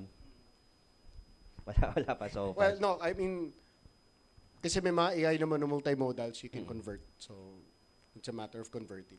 Okay po. Tapos yung ilan sa mga concrete needs or concerns na AI-related ay something tukol sa measures for checking yung cheating na importante sa ating teachers. Something tukol sa employment. Ano yung tanong ng ating mga kasama sa nabring up niya ng konti pero baka pwedeng i-reiterate yung papalitan tayo ng mga AI tools bilang yung ating mga virtual assistant ay bilang sila na yung papalit. So anong view natin or magandang attitude in terms of anticipating employment issues, tapos yung specifically siguro yung mga art-related, graphic artists, mga ganitong klaseng fields. Yeah. So, marami yun Dali.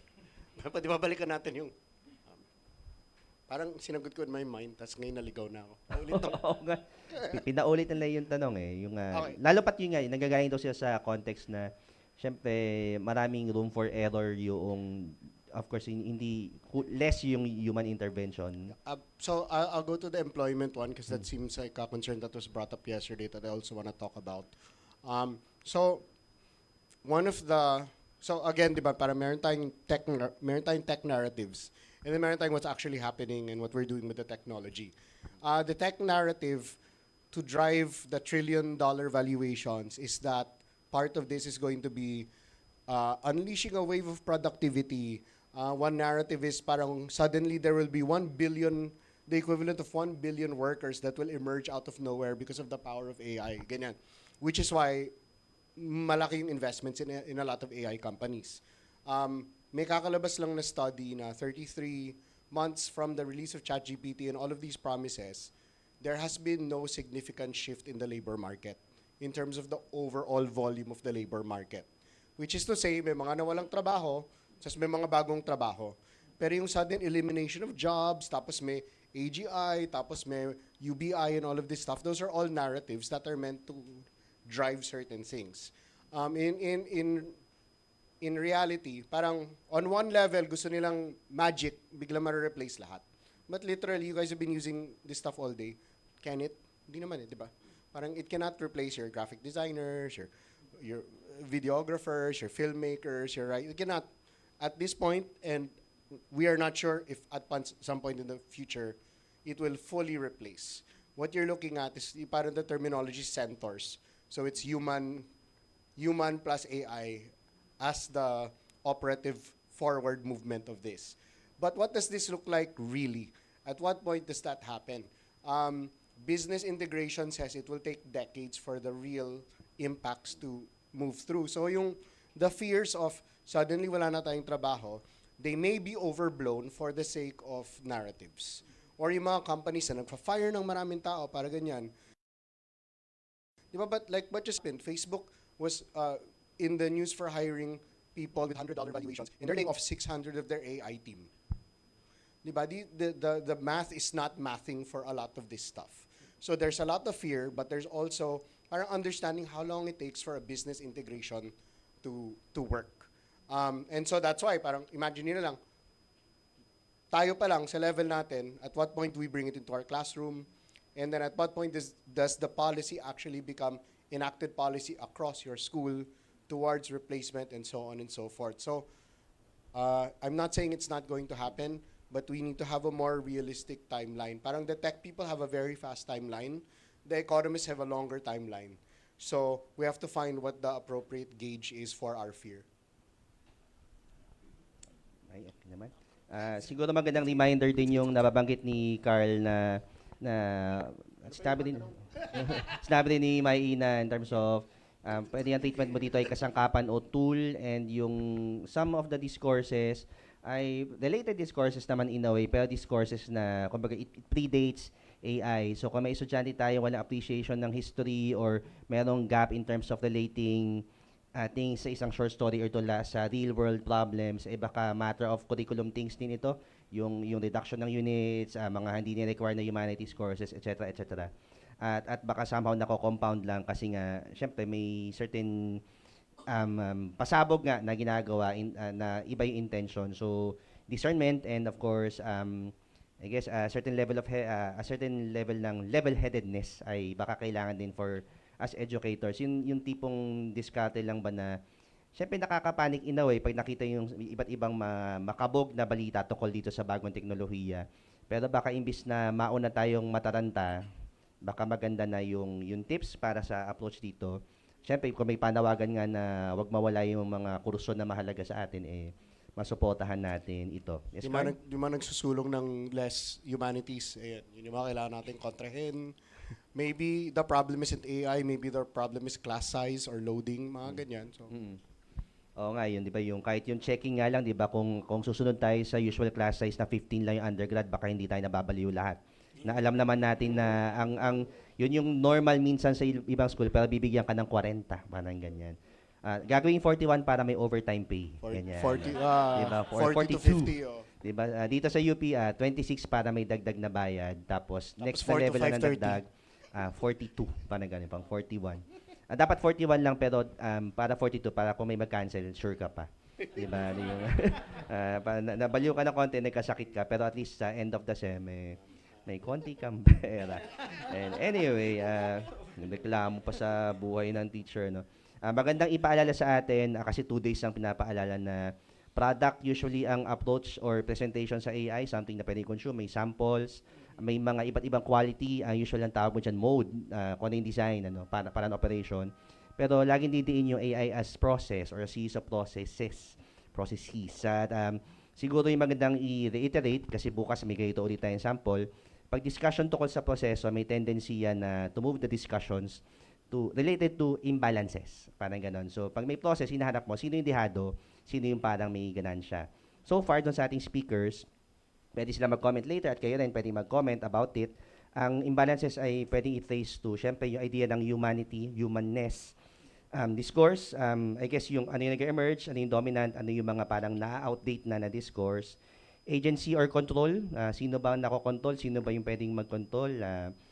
Matter of policy, tapos yung idea ng cheating because hindi na authentic yung work. So trust and authenticity somewhere, baka may imbalances doon sa processes. And while hindi masyadong nabanggit, baka need din bring into the discussion yung material forces, I mean yung actual resources to process yung mga pinakita nyo kanina. Diba, ayaw na nga ni Sir Carl, pero yung mga usual na yung gumamit ng tubig, saka kuryente, diba yung gano'n na baka maganda ding isipin din. Lalo na kunwari nasa Pilipinas tayo, na wifi pa nga lang medyo sumusukon na, paano pa imi-meet. Anyway, yung part 1 lang yon, pero I guess yung questions for everyone ay mula doon sa ganong discussion points, ito yung mga pwedeng itanong, hindi lang sa ating resource persons, kundi sa inyo, sa ating bilang educators. Ilan ay concrete, in the age of AI, what kind of literature activities do we need to teach? Nabring up kasi na yamot na sila, tayo rin baka yamot na, ano yung pwedeng i-update? At connected doon, what kind of AI-related applications can help with these activities? Tapos, what kinds of AI-assisted workflow, matter of comfort, are willing or comfortable to adopt? At yung comfort didikta minsan ng ano bang resources binibigay ng schools natin, sa sariling bahay meron ba, syempre hindi ka komportable kung mababa wifi mo, wala kang computer, at hindi yan bibigay ng school, pero sasabihin nila na system ay kailangan mong humabol. Kaya yung next question, anong support ang kailangan natin mula sa ating mga institutions to execute AI-related projects efficiently in a humane manner. Humane para sa atin, humane para sa beneficiaries natin. Tapos may nag-bring up sa 2 lectures, mula doon dapat ay lalabas yung sagot sa tanong na paano tayo magiging responsableng educators na creative content creators din. Pwede kong bigay siyempre sa ating speakers, pero sana may 1 or 2 people na kayang magsagot ng alinman doon sa questions na yan. So, I guess siguro mga last thoughts na lang. Di ba kailangan sagutin siyempre? Pwede lang maging take away, Mai and Carl. Well, again, yung pinaka gusto ko naman sabihin is yung AI is a tool, diba, to make our lives easier. In terms of content creation, maganda siyang i-integrate sa workflow for the menial things na ayaw nyo nang gawin. I think both of us nagsabi na kami ng mga menial things na ayaw namin gawin na pwede namin paggawa sa AI. And yun, sana kayo din na magamit nyo siya for the benefit of yourself and your students. Lastly, wag nyong aalisin yung humanistic point of view nyo sa content creation kasi kayo talaga yung may last say kung ano yung ipapublish. So yeah, yun ang last word. Don't take away that human touch. So, yeah. Thank you very much. Ano ba? So, try to think of a gadget you own that has forced you to consider ethics more. Parang, never ka naman nagkaroon ng ethical quandaries with your Walkman or Discman. Di ba? But, there are things, right? Radio forced ethics questions. Television forced ethics questions. The most immediate thing to look at is social media. Partly because the people who are funding and benefiting from where the world is now was funded, are the same people funding AI research. right? And AI research started in a very different place to where it is now. And they're selling us a machine god, but they're also selling us companionship. So medyo weird siya, di ba? And so it's an opportunity for us to really think about the way that we interact with technology overall. How much are we on our phones? How much are we, babalik tayo sa, how much reliance and opportunity get built out, and how much are we going to involve ourselves in how these technologies are deployed, how they're used, how we influence other people in using them. Remember, every time na mag-assign tayo sa students, pinapagamit natin sa kanila, di ba? So, helping them to cultivate the same level of discernment. This is what I use it for, this is not what I use it for. I should, this is why I assign group work and not this. More transparency in why we do the things that we do. So it actually brings forward more intentionality in our teaching. There are going to be institutional factors that need to change in schools. If not, like I've been saying, fundamental rethinking of education as a whole and what the function of education is as compliance structures and parang accreditation structures towards employment. On one side, if magkatotoo na wala nang jobs ganyan, ano silbi na education, di ba? And if hindi magkatotoo yon, pero all of these technologies are so powerful, this is also an opportunity for us to redesign education as a whole. So I don't think na that sounds like a crazy person talking. I get crazy, ganyan. But at some degree, we have an opportunity to step in and begin to recraft what education can look like for people para maging mas humane siya. Kasi hindi humane yung 40-person classroom. Di ba? Tapos overload ka, so meron kang 120 students. Di ba? So, yung ganyan. So it's all of these things that are part of educational design that don't serve students, and it serves more of a profit structure. So ibang usapan pa, but this is a chance for us to start to rethink. We go back to our schools. We start to introduce small steps that force us to rethink the larger structure of everything. Yun yung takeaway ko, says. Let's start to question everything. Siguro one answer lang. Sino sa inyo yung, kunyari, to simplify din yung at to cap our day, pag uwi ninyo sa inyong mga paaralan, ano yung parang looking forward kayo na i-request sa inyong mga paaralan? At habang hindi pa dumating yung request na yun, ano yung kaya at willing kayo na isagawa in the next few weeks or months? Meron bang, si Ma'am AC, yan. Hello po.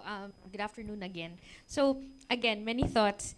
Pero yung kape ko ngayon, 2 lang. So, first, yung nakuha ko sa kay Sir Carl na synthesis is AI offers a lot of tensions, and we are challenged to navigate those tensions. Yung kay Sir Mai naman, AI has a lot of possibilities, but it also has limitations. And that's where the human mind and the human creativity comes from.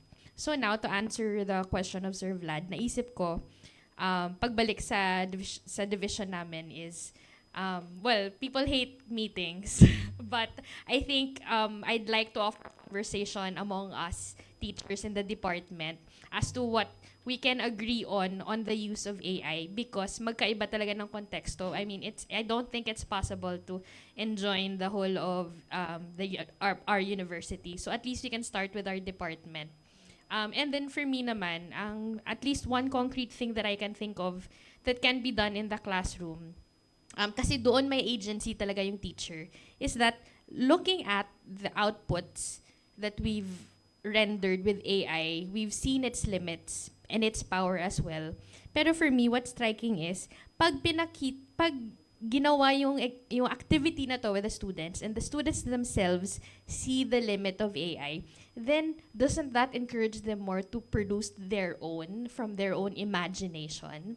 So, for me, I think, for us teachers, meron tinatawag na teaching moment, diba? So this is precisely a teaching moment for us to encourage students to look into their imagination and really just treat AI as a tool, because I think I can think better, or I can generate better because ako as a human person, meron akong lived experience. So ayun, salamat po sa ating speakers. Okay po, at I think para hindi na nega, doon na natin tapusin. At yung ko-commit lang namin ay i-email natin sa mga kasama yung summary ng mga napag-usapan and yung discussion points. Muli po, pagbati, salamat sa ating speaker, salamat po sa participation. And ayo. Okay po, salamat. At bago po natin makalimutan, we'd like to take a moment, of course, to recognize Sir Mai Padilla for his time and expertise, Dr. Vlad Gonzales and Dr. Charleston Ong to award their his certificate of appreciation and recognition.